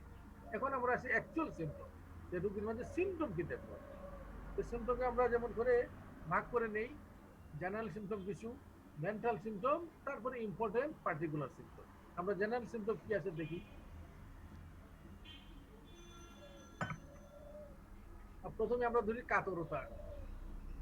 সিভিলি নামের ক্ষেত্রে কাতরতার কোনো নির্দিষ্ট কিছু নেই, এটা গরম কাতরও, এটা শীত কাতরও। তারপরে যখন ল্যাবরেটরি করবো তখন দেখবো এই শীত কাতরে সে থার্ড গ্রেড, গরম কাতরে সে থার্ড গ্রেড, কাজেই তার কাতরতা নিয়ে মাথা ঘামানোর কোনো দরকার নেই, আপনি সে শীত কাতরলে দেবো, গরম কাতরলে দেবো। তবে সাধারণত শীতটা একটু বেশি লাগে তার, শীতে সে দুশ্চিন্তা করে যে শীতটা আমি কাটাই কি করে। এবং দেখা যায় তার মেডোডিনামের ঠিক উল্টা, মেডোডিনামে আমরা জানি সি শোরে তার খুব আরাম মেডোডিনাম, আর পাহাড়ে গেলে তার তার খুব কষ্ট। সিভিলি নামের ঠিক উল্টা, উল্টা তো হবেই, একটা দিনে বৃদ্ধি একটা রাত্রে বৃদ্ধি, তো উল্টা উল্টি। কাজে সিভিলি নাম সাগর পাড়ে গেলে তার বৃদ্ধি, এবং পাহাড়ের দিকে গেলে শৈল নিবাসে গেলে তার আরাম। তারপরে তার একটা ইম্পর্টেন্ট মডেল, জেনারেল মডেল হলো রাতের বৃদ্ধি, এক্সাম্পশন এট নাইট। কারণ এটা সিভিলিটিক মায়োজমের এই বৃদ্ধি হলো ফ্রম সানসেট টু সানরাইজ, আর মেডোডিনামের ছিল ফ্রম সানরাইজ টু সানসেট। এই জন্য তাদের রাত্রেবেলা তাদের লক্ষণগুলি বৃদ্ধি থাকে। তার একদম টুইলাইট মানে গুদুলির সময় থেকে শুরু হয়ে একদম ভোরবেলা সুবে সাদেক এই সময় পর্যন্ত হলো তার তার মানে তার তার বৃদ্ধির সময়। তবে বিশেষ করে বলে, বিশেষ করে কিন্তু বৃদ্ধি হয়েই একটা টাইম এখানে একটু বেশি হয়, 3 to 5 ইয়ার। এই সময়ে অনেকগুলা আমরা দিকে আসবো, অনেকগুলা রোগ লক্ষণের বৃদ্ধি হয় 3 to 5 ইয়ার। এটা কিন্তু রাতের অন্তর্ভুক্ত, এই জন্য এটা সিভিলি নামের টাইম 3 AM to 5 AM। এবং তার একটা ইম্পর্টেন্ট কথা হলো, সে রাতের পরে যখন সকাল আসলো, সকালে যখন তার ঘুম ভাঙলো, তখন তো তার আরাম হওয়ার কথা, যে আচ্ছা আমি সকালে তো পৌঁছে গেলাম। নো, তার সকালে অত্যন্ত কষ্ট হয়, তার রোগ লক্ষণের বৃদ্ধি, সে খুব টায়ার্ড থাকে, তার মন খুব বিষণ্ণ এবং খারাপ থাকে, সকালে অত্যন্ত বৃদ্ধি। এই জন্য সে রাত্রের থেকে ভয় পায় রাত্রে ঘুমাইতে গেলে, আমি তো ঘুমাচ্ছি, কিন্তু সকালে অবস্থাটা কি হবে আমার, এটা একটা ইম্পর্টেন্ট। রোগী সকালের ভয় করবে, এটা একটা ইম্পর্টেন্ট কথা মনে রাখবেন। রোগীকে বলবো আমরা, তোমার রাতে ঘুমানোর পরে সকালে কি অবস্থা আপনার, সেজন্য না আমি বেশ, আমি খুব ফ্রেশ বোধ করি, ভালো বোধ করি, এটা সিফিলিনামের এগেইনস্টে গেল। আর যদি বলে সকালে আমি একদম খারাপ থাকি, আমি ঘুম থেকে উঠতে ইচ্ছে হয় না, ব্যথা বেড়ে যায়, মেজাজ খারাপ হয়ে যায়, তার সব লক্ষণের বৃদ্ধি, তার শ্বাসকষ্ট বেড়ে যায়, তাইলে কিন্তু এটা সিফিলিনাম মানে সিফিলিটিক মায়াজম তথা সিফিলিনামের একটা গ্রেট লক্ষণ। এই যে আমরা বলছি কেন কথাটা, এবং তার রাতে বৃদ্ধি, এটা তার অনেক লক্ষণের মাঝে আছে। এটা একটা জেনারেল বৃদ্ধি, প্লাস আঙ্গিক বৃদ্ধি অনেকগুলো আছে। যেমন বলছে যে চোখের যত কষ্ট আছে, সিফিলিটিক মায়াজম চোখে অনেক এফেক্ট করে। আমরা চোখ করবো তখন দেখবো চোখে অনেক রোগ লক্ষণের সৃষ্টি করে, এবং তার চোখের রোগ লক্ষণগুলো রাতে বৃদ্ধি হয়। তার নিউরালজিক পেইন হয়, এরা নার্ভকে অ্যাটাক করে বেশি। তার যত ধরনের নিউরালজিক পেইন আছে সব রাতের বেলা বৃদ্ধি হয়। তার হেডেক, মাথা ব্যথা রাতে বৃদ্ধি হয়। আর এজমা, কাফ রাতে বৃদ্ধি হয়। এই জন্য এটা তার একটা জেনারেল বৃদ্ধি। নেক্সট আমরা যদি তার মধ্যে একটা আছে অফেন্সিভনেস। সিভিলিটির মাঝম, এটা আমরা এক্সপেক্ট করতেই পারি যে তার যত ধরনের ডিসচার্জ আছে সবগুলা খুব দুর্গন্ধযুক্ত থাকে। তার আউটসাইড থেকে যে ডিসচার্জ সেটা দুর্গন্ধ, তার ব্রেথ যেটা মুখ থেকে যে তার শ্বাস বেরোয় এটাতে দুর্গন্ধ, তার লিভোরিয়া, তার ঘাম এবং তার পুজ সবকিছু কিন্তু দুর্গন্ধযুক্ত। তো এটা এটা একটা ইম্পর্টেন্ট। তার যদি যত ধরনের স্রাব সবগুলো তো দুর্গন্ধ থাকবে। তার মধ্যে আরেকটা থাকবে, যেহেতু সে সিভিলিটিক, তার গ্ল্যান্ড গুলা খোলা থাকে। এটা কিন্তু সিভিলিটিক মায়াজমের লক্ষণ, এবং এটা সিফিলি নামেরও লক্ষণ। আমরা কিন্তু সিফিলি নাম পড়তেছি।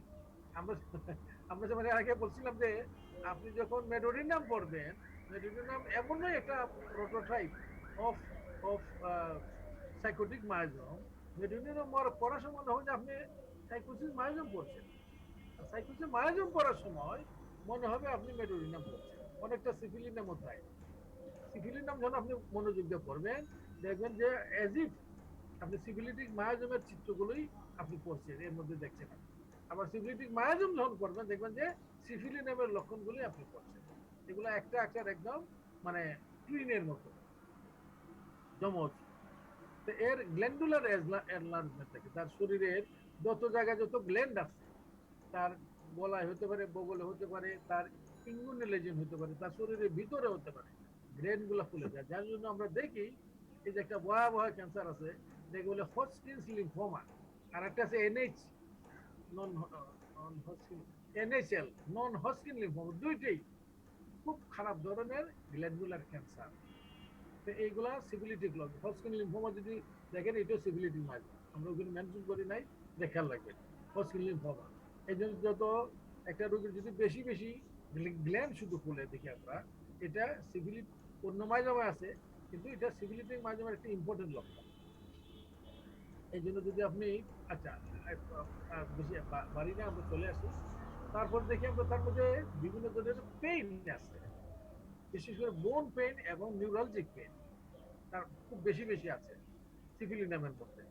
এবং পেইনটার একটা, কিভাবে আমরা পেইনটা বুঝবো, তার পেইনের ক্যারেক্টারটা কি? তার পেইনের ক্যারেক্টার হলো যে আস্তে আস্তে পেইনটা আসে, আস্তে আস্তে যায়।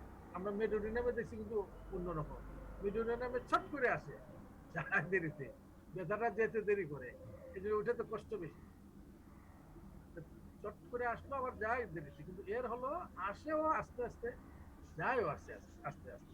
এইগুলো তার একটা একটা ইম্পর্টেন্ট জিনিস। আর হলো তার তার ব্যথা বেদনা সবগুলো হবে তার রাতে বৃদ্ধি হবে, তার রাতে বৃদ্ধি হবে, এবং ব্যথাটা এক জায়গায় থাকবে না। এরা ওয়ান্ডারিং পেন, শিফটিং পেন, যেমন আমরা লেকেনি নামে দেখি এক জায়গা থেকে আরেক জায়গায়। এই জন্য তার মধ্যে একটা পেনটার নেচার হবে শিফটিং পেন, এবং আস্তে আস্তে আসবে, আস্তে আস্তে যাবে। এই জন্য সে এক জায়গায় থাকতে পারে না, প্রায় তার জায়গা চেঞ্জ করতে হয়।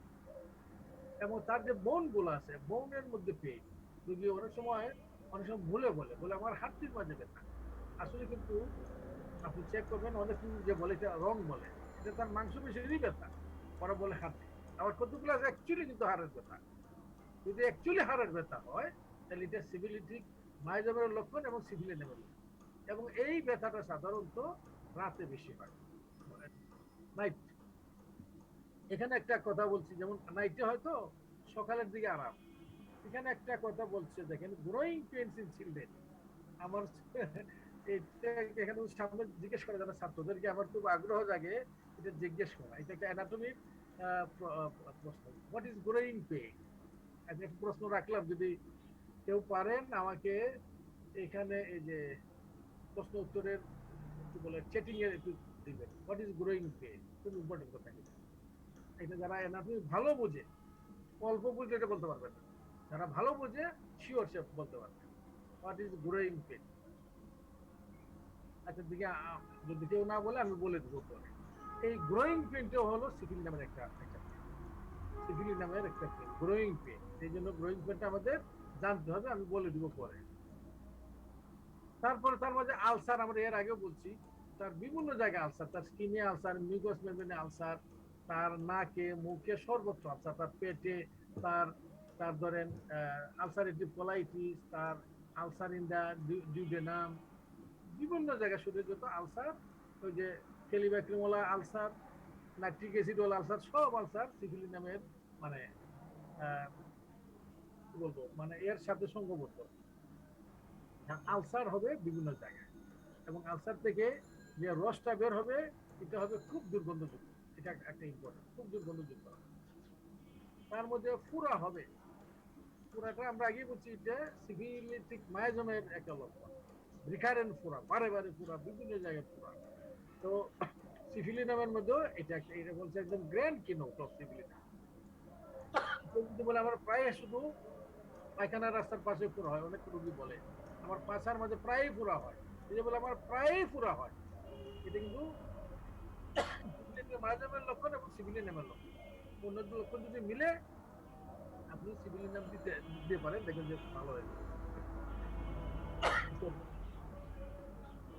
এবং তার একটা এটা বলে হেরিডিটারি টেন্ডেন্সি টু অ্যালকোহলিজম। সিফিলিসের রোগীরা এরা খুব পানাসক্ত থাকে, অ্যালকোহল খাইতে খুব খুব পছন্দ করে, এবং এরা একদম ছোটবেলা থেকে, এটা একটা লক্ষণ। এবং তার জেনারেল সিমটমের মধ্যে আমরা যেটা আগে কনস্টিটিউশন বলে ফেলছি, বিভিন্ন ধরনের কনজেনিটাল malformation আছে। দেখবেন একটা বাচ্চার বা লোকে দেখলেন ঠোঁট কাটা, তার পেলেটটা কাটা, একটা হলো ক্লেফট লিপ, একটা ক্লেফট পেলেট, একটা দেখবেন এই এই যে চিনটা একদম দুই ভাগ করা, অনেক হালকা থাকলে না কিন্তু বেশি যদি থাকে এটাকে বলে যে ডিভাইডেড চিন, ক্লেফট চিন। তারপরে তার দাঁতের বিভিন্ন ধরনের মেলফরমেশন আছে, ওই যে একটা আমরা দেখালাম। তারপরে তার পাটা সমান পা, মানে পায়ের মধ্যে কোনো কার্ভ নেই, এটা বলে ক্লাব ফুট। তারপরে কানটা একটা বড় একটা ছোট, তার পিপগুল গুলো আনইভেন, এগুলো হলো সিফিলিসের মাইজমেরও লক্ষণ, আবার সিফিলি নামেরও লক্ষণ। এবং তার বিভিন্ন ধরনের ক্যারিস হবে, বিশেষ করে এই যে আমরা দেখি যে সার্ভাইকেল ক্যারিস হয়, ভার্টিব্রাল কলামের ক্যারিস হয়, হয়ে তার একদম কার্ভেচার হয়ে যায়। এই যে বিভিন্ন যৌনের ক্যারিস হওয়া, এগুলো সিফিলিটিক মাইজমের লক্ষণ এবং সিফিলি নামের লক্ষণ। এইগুলো আমাদের জেনারেল লক্ষণ। এখন আমরা চলে আসি তার মেন্টাল লক্ষণে। মেন্টাল লক্ষণের আমরা মেডোরিনামও দেখেছি, একটা ইম্পর্টেন্ট লক্ষণ হলো যে তাদের উইকনেস অফ মেমোরি, তাদের মেমোরির উপর খুব আঘাত হানে এই যে দুইটা মায়োজমি, সিফিলিটিক মায়োজম এবং এবং এবং সাইকোটিক মায়োজম। আমরা মেডোরিনামের ফরগেটফুলনেস আমরা শিখেছি, এখন আমরা দেখি এ কি করে। বড় অনেকটা মেডোরিনামের মতো, মেডোরিনামে আমরা দেখি যে তার রিসেন্ট মেমোরিটা চলে যায়, আগের মেমোরি ঠিক থাকে, পরে কিন্তু তাই সিফিলিনামেরও রিসেন্ট মেমোরি, এই যে একটু আগে বললো, এই যে একটু আগে কি করলো এটা মনে থাকে না, কিন্তু তার আগের এগুলো মনে থাকে। আবার মেডোরিনামের নাম মনে রাখতে পারে, সেও সিফিলিনামেও নাম মনে রাখতে, নাম, পেজ, ডেট, বইয়ের নাম, জায়গার নাম, এগুলো মনে রাখতে পারে। এবং তার কনসেন্ট্রেশনটা খুব পুয়ার, অ্যাবসেন্ট মাইন্ডেড থাকে।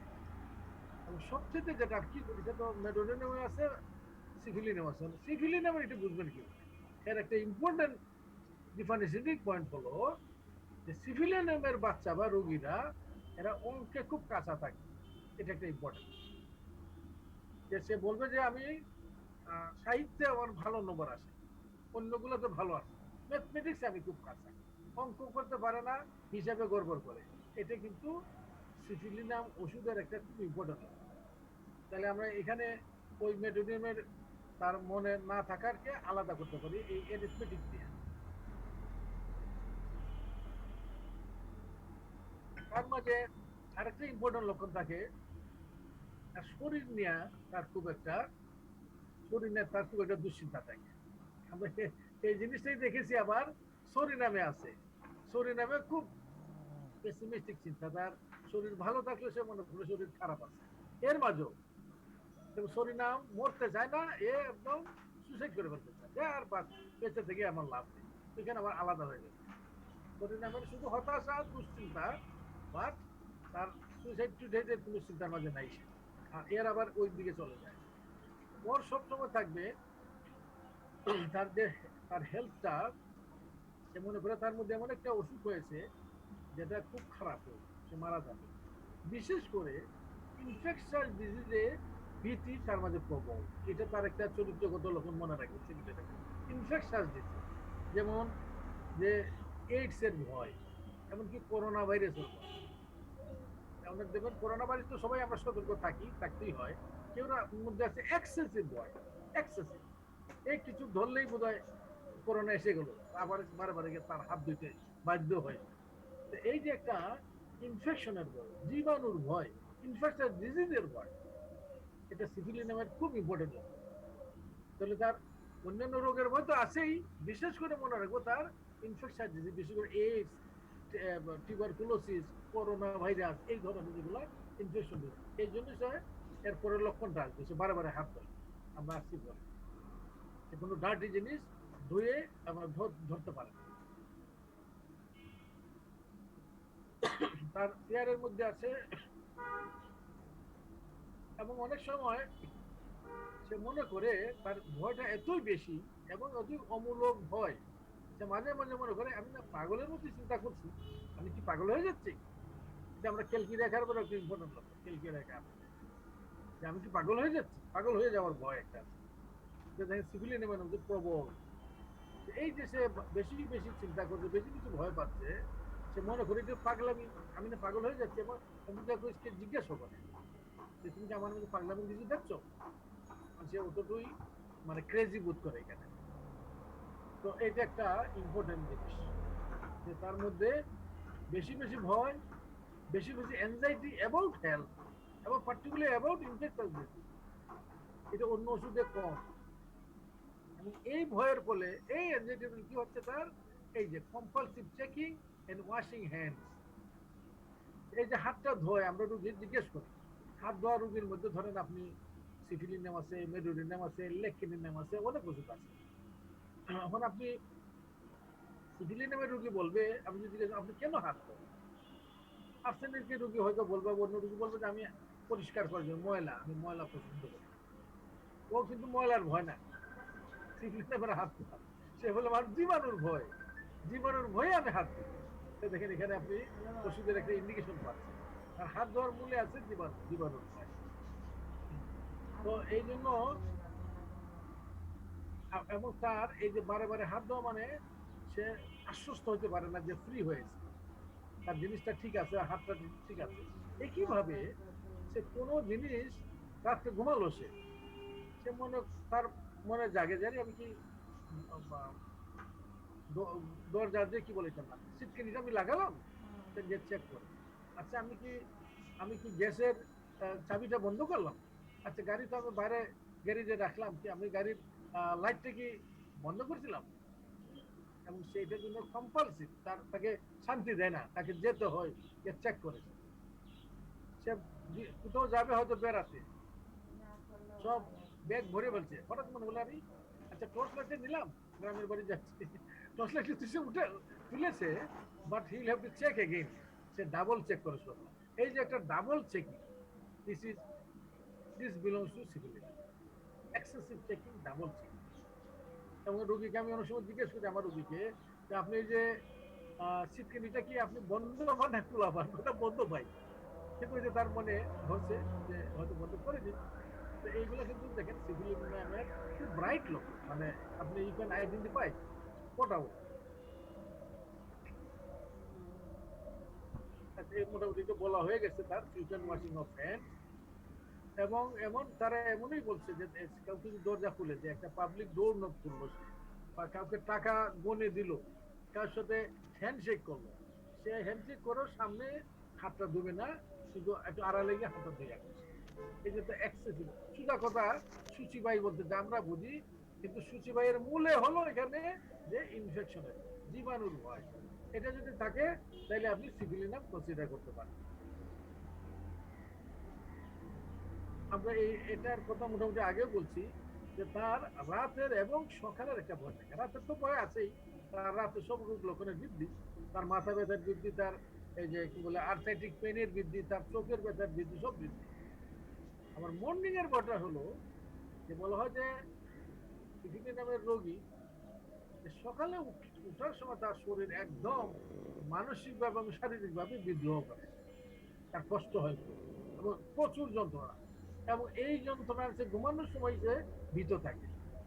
আমার সকালটা আমি কি করবো, আজকে আমি ঘুমাতে যাচ্ছি, সকালের যন্ত্রণাটা তো আমার সহ্য হয়। এটা একটা একটা একটা ক্যারেক্টারিস্টিক লোক। সকালে উঠার ভয়টা, সকালে উঠাটা তার আরাম হয় না, কখনো হয় না। আমরা অনেক সময় সকালে বৃদ্ধি হইলে বেশি বেশি চিন্তা করি যে সকালে তার আরাম হয় না। এই পৃথিবীর নামের সবচাইতে বেশি যে সকালে সে ভয় করেছে যে সকালটা আসছে আমার দেখার লাগে। এবং তার মধ্যে একটা অবসেশন আছে। আমরা দেখি ওসিডি রোগী, অবসেসিভ কম্পালসিভ ডিসঅর্ডার বলে। আমার চেম্বার আমি পাই, আমার মেয়ে সাইকিয়াট্রিস্ট বিদায় অনেক রোগী পাই আছে আমরা, ওসিডি, তারপরে সিজোফ্রেনিয়া, তারপরে বাইপোলার ডিজিজ, এগুলো অনেক রোগী পাই আমরা।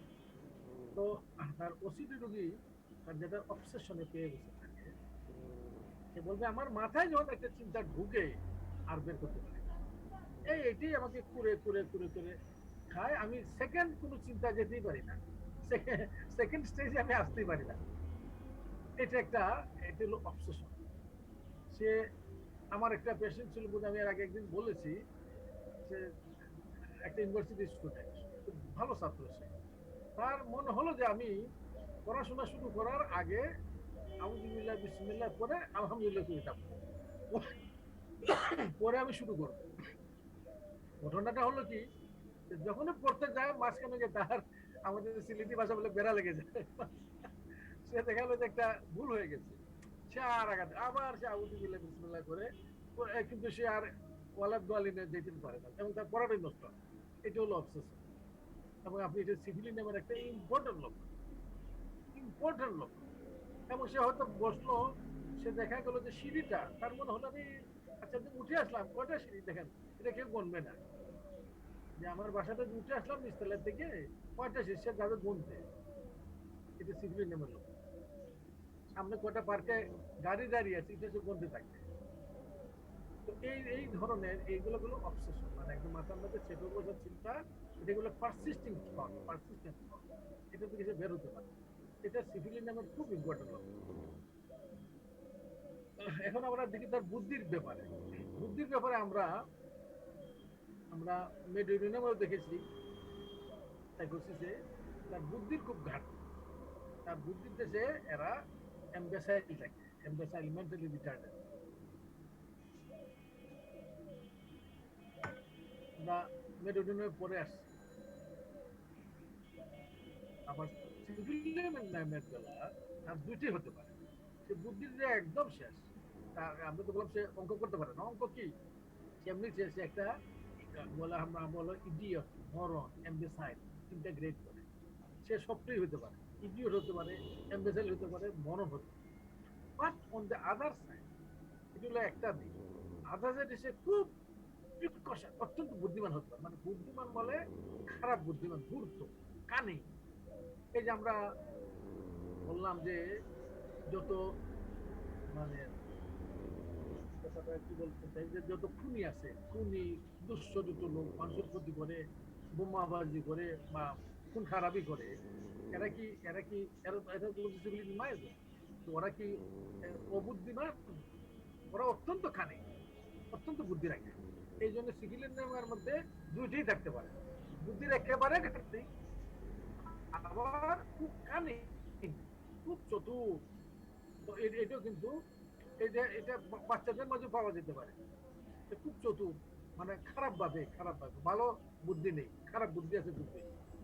এবং এইসবের ফলে তারা দেখা যায় তাদের মধ্যে একটা ভায়োলেন্স, একটা ক্রুয়েলটি আসে। তারা মানুষের ক্ষতি করে, মানুষকে মারতে চায়, অন্যের অন্যের মানে নষ্ট করতে চায়, হত্যা করতে চায়, নিজেও মরে যেতে চায়। মানে এই ধরনের একটা ভায়োলেন্স এবং ক্রুয়েলটি তার কাজে কর্মের মধ্যে প্রকাশমান থাকে।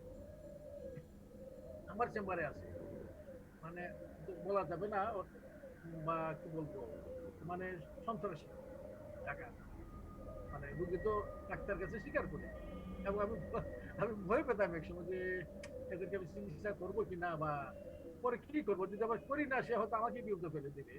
তা আমি তার ওইটা কাউকে বলি না, তাকেও বলছি যে তুমি আমার এখানে চিকিৎসা করে সেটা বলবা না।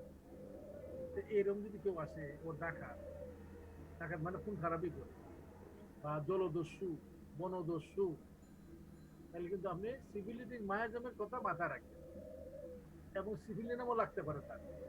আমি ওই যে ক্রুয়েলটি এবং ভায়োলেন্স এর যদি অত্যন্ত বাড়াবাড়ি জিনিস যদি থাকে, এবং এরা ছোট বাচ্চা যদি হয়, আমরা মাইন্ডটা শেষ করতে পারবো আজকে। ছোট এরা খুব ইরিটেবল থাকে, ওই যে বললাম এদের মেজাজ খুব ভালো থাকে না, খুব ইরিটেবল থাকে, খুব এক্সাইটেড থাকে, মানুষের সাথে ছট করে মানে ঝগড়াতে লেগে যায়, এমনকি নিজের উপরও সে আঘাত করে। সে নিজে যখন সে রেগে যায়, তার মাথাটা দিয়ে ওয়ালে মারে, ওয়ালে তার মাথা মারে, হাত দিয়ে তার ওয়ালের মাঝে মারে, নিজেকেও সে পীড়ন করে।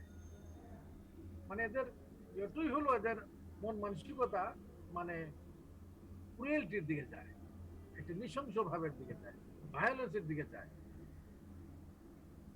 এর সাথে তার আমরা এর আগেই বলছি, তার স্বাস্থ্য নিয়ে দুশ্চিন্তা থাকে, তার মধ্যে একটা ডেসপেয়ার অফ রিকভারি থাকে। এদের অসুখ আপনি চিকিৎসা করছেন, ভালোর দিকে গেছে, কিন্তু সে তবু সব বলে যে ডাক্তার সাহেব এটা তো আগাচ্ছে না, 4 মাস হয়ে গেল, আমার তো কমছে না, এই সে। এবং সে হয়তো বারে বারেই বলবে যে আমার একটু কমবে আদৌ। তো তার মধ্যে একটা ডেসপেয়ার অফ রিকভারি, আরোগ্য হতাশা। যেহেতু তার স্বাস্থ্য নিয়ে বেশি দুশ্চিন্তা করে, আমরা এর আগে পড়ে এসেছি, ফলে তার মধ্যে একটা একটা আরোগ্য হতাশা ভাব তার মধ্যে বিদ্যমান থাকে। এবং সে যেহেতু ক্রুয়েল, একটা সেলফি জনের হয়, ওরা সবসময় একটা একটা অ্যাপাথেটিক থাকে, অ্যাপাথেটিক, এদের এদের নিষ্ঠুরতাই বেশি, ক্রুয়েলটি বেশি, সিম্প্যাথেটিক ভাবটা কম। এই জন্য they become indifferent and apathetic to others. আরেকজন কি হলো, আমার কি আসলে গেল। এই জন্য এইটা আরেকটা ইম্পর্টেন্ট লক্ষণ তার মধ্যে, অ্যাপাথি এন্ড ইনডিফারেন্স। আমরা অ্যাপাথি ইনডিফারেন্স করি সিপিআতে। সিপিআর এক ধরনের, সিপিআর হলো ইরিটেবিলিটির কারণে, তার সংসারের ঝামেলা, ঝক্কি ঝামেলা, বাচ্চাদের এই যে চিল্লাচিল্লিতে, ঘরের কাজে সে বিরক্ত হয়ে গেছে, এই জন্য সে মনে করে এগুলো মরে না কেন, সংসারকে গালি দিয়ে, বাচ্চাকে গালি দিয়ে। আর এখানে এরা হলো মায়া দয়া নেই, এদের অ্যাকচুয়ালি মায়া দয়া নেই, এরা অন্যের প্রতি কোনো ধরনের লাভ নেই, ভালোবাসে, এবং সে সে শুধু নিজেকে নিয়ে ভাবে। আমরা মোটামুটি আমরা পরে যখন আমরা একটা আহ, আহ, একটা লেকচারের শেষে আমরা দিব যে সিনথেসিস করবো, মানে আমরা সার সংক্ষেপ, তখন আমরা এগুলোকে আরো গুছিয়ে দেবো আপনাদেরকে। আমি এখন লক্ষণগুলো শুধু ডিটেলস বলে গেলাম, এটাকে সিনথেসাইজ করতে হবে।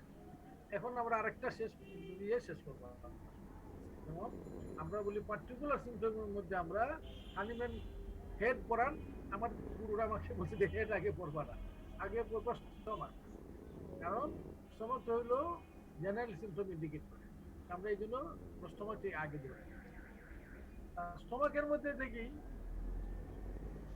তার পিপাসা খুব বেশি, কিন্তু কিসের পিপাসা? এগুলো লাল পানির পিপাসা। পানি খায় কিন্তু মদের প্রতি তার আসক্তি, মদ বেশি খেতে চায় এবং হেভি ড্রিঙ্ক, এই তার একটা ইম্পর্টেন্ট। এই যে এরকম রুগী আমাদের কেউ তো নিশ্চয়, আমার অনেক রুগী থাকে। আমি যদি সিনেমা আর্টিস্টদের ভেতরে আমার চেম্বার, আমার অনেক রুগী মদ খায় তারা বলে, তারা বলে আমি খাই। আমি তাদেরকে নসিহত করি, কিছু বেশি করি না, করলে আমার সে মানে আমাকে আর ট্রাস্ট করবে না হয়তো, বা কিছু বলে থাকে বা আমার ধর্মীয় দায়িত্ব থেকে বলি, এই যে করছেন এটা তো আপনার লিভারটা খারাপ হয়ে যাবে, লিভারটা খারাপ হলে কিন্তু আপনাকে ভালো থাকবে, একটু ভয়ও দেখায়, কিন্তু তারা খায় মদ। তো এই জন্য এই যে সিফিলিনাম দেওয়ার সময় যদি একটা রুগী বলেছে মদে খুব আসক্ত, আপনি কিন্তু খুব হেল্প করবে আপনার সিফিলিনাম সিলেকশনে। কাজে এটা একটা ইম্পর্টেন্ট লক্ষণ তার মধ্যে, এবং সেটা বলে যে একদম হেরিডিটারি ডিসোমেনিয়া, মানে একদম জন্মগত অ্যালকোহল আসক্তি, মানে কত ডিপ দেখে নেবে। তার অ্যাপেটাইট আমরা দেখি, অ্যাপেটাইটটা দুই ধরনের, দুই ভাবেই আছে। একটা আছে একদম সরিনামের মতো, যে একদম হেভি, মানে রেভেনাস অ্যাপেটাইট ইভেন আফটার ইটিং, খাওয়ার পরেও ক্ষুধা বেশি, এত ক্ষুধা। আবার তার মধ্যে ক্ষুধা একদম নেই, কিছুই খেতে চায় না সে। এবং এই দুইটার মধ্যে এটি বেশি, তার খাওয়া, তার একটা অ্যানোরেক্সিয়া থাকে, সে খেতে চায় না, টোটাল লস অফ অ্যাপেটাইট, এটি তার মধ্যে বেশি থাকে। তার একটা অ্যাভারশন আছে, মিট, মাংস খেতে চায় না। আমরা অনেকে মনে করি যে যারা অ্যালকোহল খায়, মদ খায় যারা, এরা কিন্তু মাংস খায় বেশি, এটি ধারণা। আপনি যদি কোনো রোগী দেখেন সে মধ্যে খুবই আসক্ত, আবার মাংস খায় না, এটা কিন্তু 153 নম্বর সূত্র এসে গেল, এই যে অর্গানোদের, তার অসাধারণ লক্ষণ হয়ে গেল। এসব মদ খায় অথচ মাংস খায় না। এবং সিভিলের একটা খুব চরিত্র, মাংসে অভক্তি থাকে, এটা আমরা একটু খেয়াল রাখতে পারি। তার সিভিল, তার হার্ট বার্ন তো হবে, হার্ট বার্ন। আমরা বলি যে যদি পেইন পর্যন্ত একটা লক্ষণ সীমিত থাকে, জ্বালা হচ্ছে, ব্যথা হচ্ছে, এটা হলো শরিক লক্ষণ, শরিক স্টেজ। আর পেইন টেন পার হয়ে তার আলসার হয়ে গেছে, ইরোশন হয়ে গেছে, ব্লিডিং হচ্ছে, তাইলে কিন্তু এটা সিফিলিটিক মায়োজম, সিফিলিটিক স্টেজ। তো আমরা এই জন্য সিফিলি নামে পেটের ব্যথা, পেটের জ্বালা তো পাবো, কিন্তু এটা খুব প্রচন্ড থাকবে, বেশি থাকবে। এবং তাকে যদি কোনো এন্ডোস্কোপি করার সুযোগ থাকে বা এন্ডোস্কোপি কোনো রিপোর্ট থাকে, হয়তো আপনি দেখবেন তার পেটের মধ্যে ইরোশন আছে বা আলসার আছে, তাইলে আপনার ডায়াগনোসিসটা করতে হবে, এটা খেয়াল রাখবেন। তার শুধু হার্ট বার্ন না, হার্ট বার্নের সাথে তার আলসারও থাকার সম্ভাবনা আছে। তার পায়খানায় আমরা দেখি, তার মাঝে পায়খানার রাস্তার মধ্যে অন্তত 5টা রোগ থাকে, মানে কম বেশি, আমি যখন ছাত্র ঘরে এইভাবে পড়াই। এবং এর মধ্যে হোমিওপ্যাথিক চিকিৎসা খুব ইম্পর্টেন্ট, কারণ আমি দেখি যে এলোপ্যাথিকের হাত থেকে অনেক রোগী হোমিওপ্যাথির কাছেই আসে, আয়ুর্বেদিকের কাছে যায়, আমি জানি না যায় কিনা, তবে আমার ধারণা কম যায়, হোমিওপ্যাথির কাছে আগে আসে। কি, একটি হলো পাইলস, তার হেমোরয়েডস হয়েছে, এবং আমাদের এখানে বিশাল বিশাল সার্জনরা আছে, 80,000 1,00,000 টাকা নেন একটা পাইলস অপারেশন করতে, ছোট্ট অপারেশন, এবং এটা কেউ করতে চায় না, কার কাছে আছে? হোমিওপ্যাথির কাছে।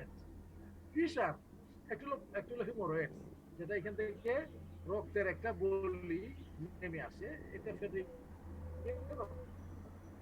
বাদ হতে পারে, ব্যথা দিতে হতে পারে। আর কিন্তু পায়খানার সাথে জাস্ট ফেটে গেছে, ফাটা, এনাল ফিশার, এবং এখানে রক্ত কম থাকে, ব্যথা বেশি থাকে। এটাও এর চিকিৎসা হলো এলোপ্যাথিতে অপারেশন, ওষুধ টষুধ না, কিছু মলম টলম দেয়, কিন্তু আলটিমেটলি অপারেশনই করে। এরও আমাদের কাছে বেশি আছে, অধিক সংখ্যা আছে। আমি তো আমার খুশি যে এরা অপারেশনে যায় না হোমিওপ্যাথির কাছে, এবং আলহামদুলিল্লাহ আমার নিশ্চয়ই আমার যারা কলিগ আছেন এখানে সবারই এখানে মানে ভালো অভিজ্ঞতা বলে আমি মনে করি, যে এগুলো ভালো হয় আমাদের হাতে বেশি। এগুলো হেমোরয়েড, অ্যানাল ফিশার, আর এগুলো ফিস্চুলা, অ্যানোরেক্টাল ফিস্চুলা।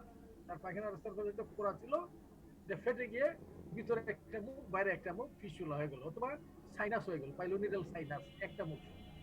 এই ধরনের কেস একমাত্র চিকিৎসা অ্যালোপ্যাথিতে অপারেশন।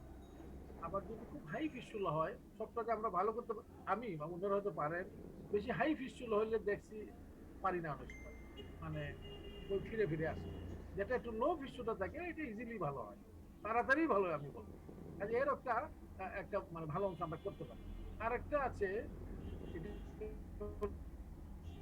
হলো প্রলাপস, অ্যানাল প্রলাপস, অ্যানাল মানে পায়খানা রাস্তা বের হয়েছে সাধারণত বাচ্চাদের বেশি ডায়রিয়া হয়ে এগুলো প্রলাপস, এটাও তাড়াতাড়ি ভালো হয় আমাদের। আর একটা হলো পলিপ, এখান থেকে রেকটাল পলিপ, রক্ত যায় বেশি, রক্ত যায় পেইনলেস রক্ত। এই পাঁচটা ক্ষেত্রে আমি মনে করি হোমিওপ্যাথি মানে কি বলবো মানে এটা অদ্বিতীয়। আর কোনো পার্টিতে এইগুলার তো ভালো চিকিৎসা করে কিনা আমার জানা নেই, বা আমি কমেন্ট করতে চাই না। কিন্তু হোমিওপ্যাথিতে যে ভালো হয় এবং রোগীরা শান্তি পায়, অপারেশনটাকে অ্যাভয়েড করতে পারে, এটা আমি মানে ফোর্সফুলি বলতে পারবো। এখান থেকে দেখেন সিফিলিন এমন যে সবটাই আছে, সবটাই আছে।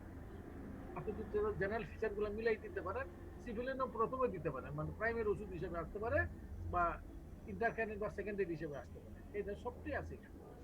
এমনকি অ্যানাল স্ট্রিকচার, তার হতে হতে পায়খানার একদম মানে স্ট্রিকচার হয়ে গেছে, এটাও সিভিলিনাম কাভার করে। এবং এর খুব কনস্টিপেশন থাকে না, এর কনস্টিপেশন পুরানা কনস্টিপেশন, দীর্ঘদিন থেকে তার কনস্টিপেশন।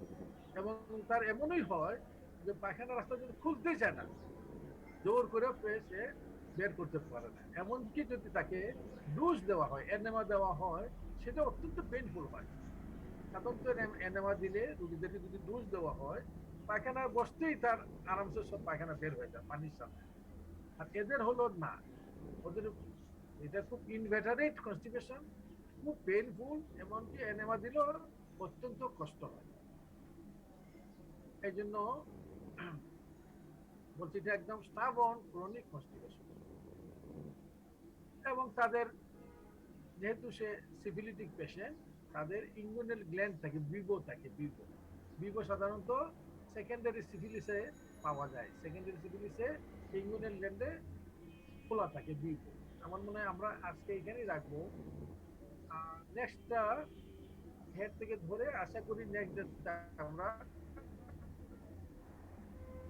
কভার করে দিই। তো আমি আজকে এখানে শেষ করতে চাচ্ছি। এর কোনো প্রশ্ন যদি রিলেটেড প্রশ্ন থাকে করতে পারেন, উত্তর দেওয়া। ওকে, আপনারা ধৈর্য ধরে শুনছেন।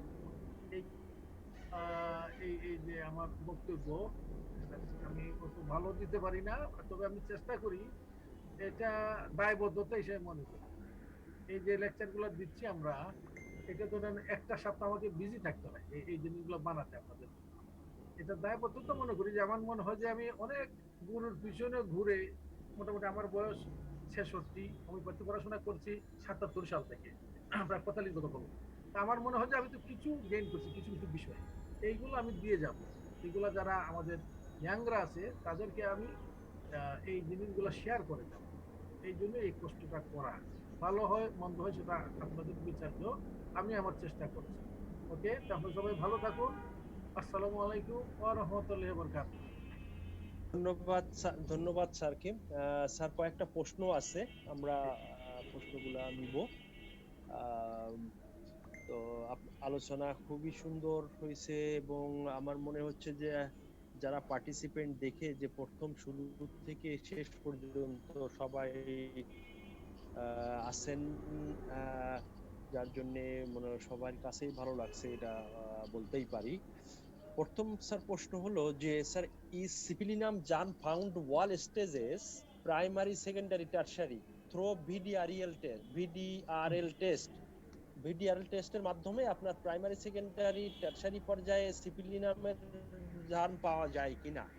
এটা তো বিডিএল এর জার্ম পাওয়া যায় না, এর অ্যান্টিবডি পাওয়া যায়। জার্ম থাকবে না, জার্ম পাবে না, এর অ্যান্টিবডি পাবে। এটা সেকেন্ড স্টেজ পর্যন্ত একদম ডাইরেক্ট লিশনের মধ্যে এই যে জীবাণু থাকে, এবং সরাসরি আপনি ইনফেক্টেড হয়ে যেতে পারেন। কিন্তু যখন এটা আরো মানে হাইয়ার লেভেলে চলে যায়, সেখানে তার তার প্রতিক্রিয়াটা থাকে, তার ইনফ্লামেশনটা থাকে, তার ইনডিউরেশনটা থাকে। এই জন্য যেটা বিডিআরএল এর ডিটেক্ট করে, এটা কিন্তু জীবাণু না, অ্যান্টিবডিটা তার এগেইনস্টে শরীরের মধ্যে একটা ধন্যবাদ স্যার। নেক্সট একটা প্রশ্ন এসছে যে গ্রোয়িং পেন নিয়ে। কেউ বলছেন যে বাবা মায়েরা তাদের ছোট ছেলে মেয়েদের পায়ে রাতে যে ব্যথা কথা বলে, তাই গ্রোয়িং পেইন। সাধারণত 3 থেকে 10 বছরের বাচ্চাদের মধ্যে এটি দেখা দেয়। হ্যাঁ, তো আমি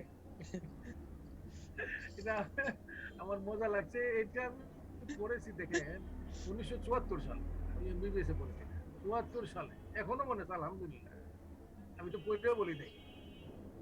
এটা এই জন্য এটা আমি আমার ধারণা ছিল আমাদের এই লেকচারে যারা বিএইচএমএস করে, বিএইচএমএস ছাত্র না পারলে আমি দোষ দেবো না, এইটা নাও পারতে পারে, কিন্তু যারা বিএইচএমএস তারা জানা উচিত।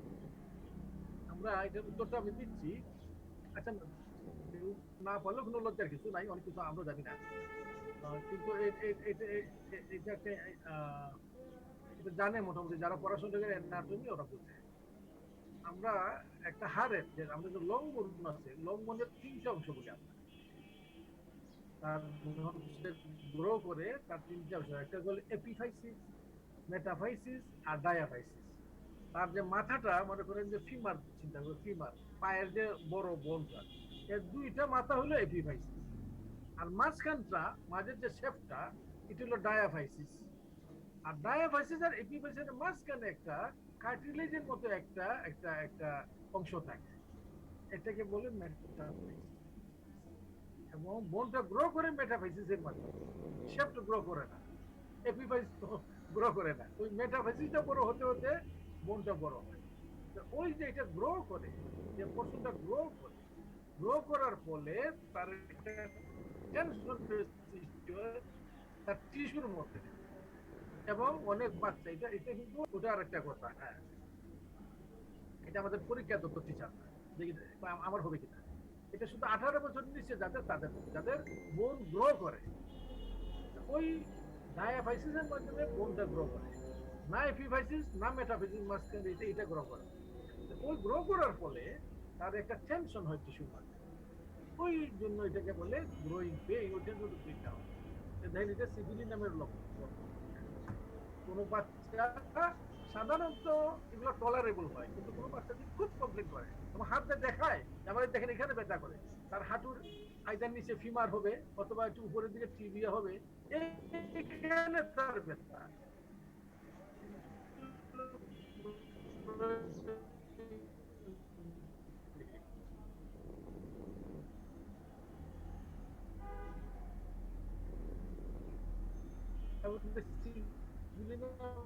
খুব ইম্পর্টেন্ট, তার যদি আরো কোনো সিফিলি নামের লক্ষণ থাকে ভালো হবে। ওকে, সিফিলি নামটা, সিফিলিসের যে সরাসরি সিফিলিস এখানে কম ব্যবহৃত হয়, এটা ব্যবহৃত হয় সাপ্রেস সিফিলিস, যখন সে মায়াজমে পরিণত হয়ে তখন সে প্রকাশমান আছে তার প্রাইমারি সিমটম নিয়ে, তখন সে মায়াজমে পরিণত হয় নাই। আনিমেন বলছেন যে যতক্ষণ তুমি সোরার কিস ভেসিকল গুলো আছে বা বা সাইকোসিসের এই ফিগ ওয়ার্ড গুলো আছে, ততক্ষণ সে ইন্টারনালাইজ হয় নাই। এটা যখন চাপা পড়ে যাবে তখন সে ইন্টারনালাইজ হয়ে মায়াজম উক্ত হয়ে গেছে।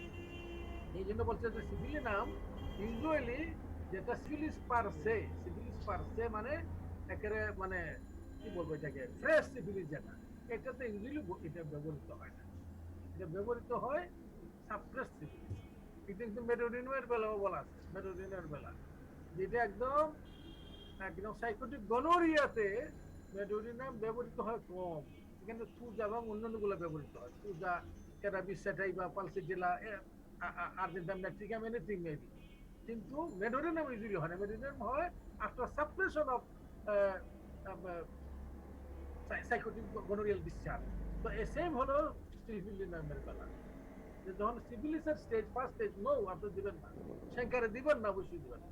আপনি সেকেন্ড স্টেজে কফারি, এই যে কি বলছে ইরাপশন, এখানে দিবেন না, এখানে অন্য ওষুধ আসবে। কফারি এটার মধ্যে আপনি এখানে আসতে পারে আপনার আর যদি প্রপার ইরাপশন হয় এখানে মার্সল আসতে পারে, লেকটেনিনাম আসতে পারে, অন্য অসুখ, এটা সিভিলিনাম। আমার মনে হয় কথাটা ক্লিয়ার হচ্ছে, কাজে কোনো স্টেজের কথাই আসে না।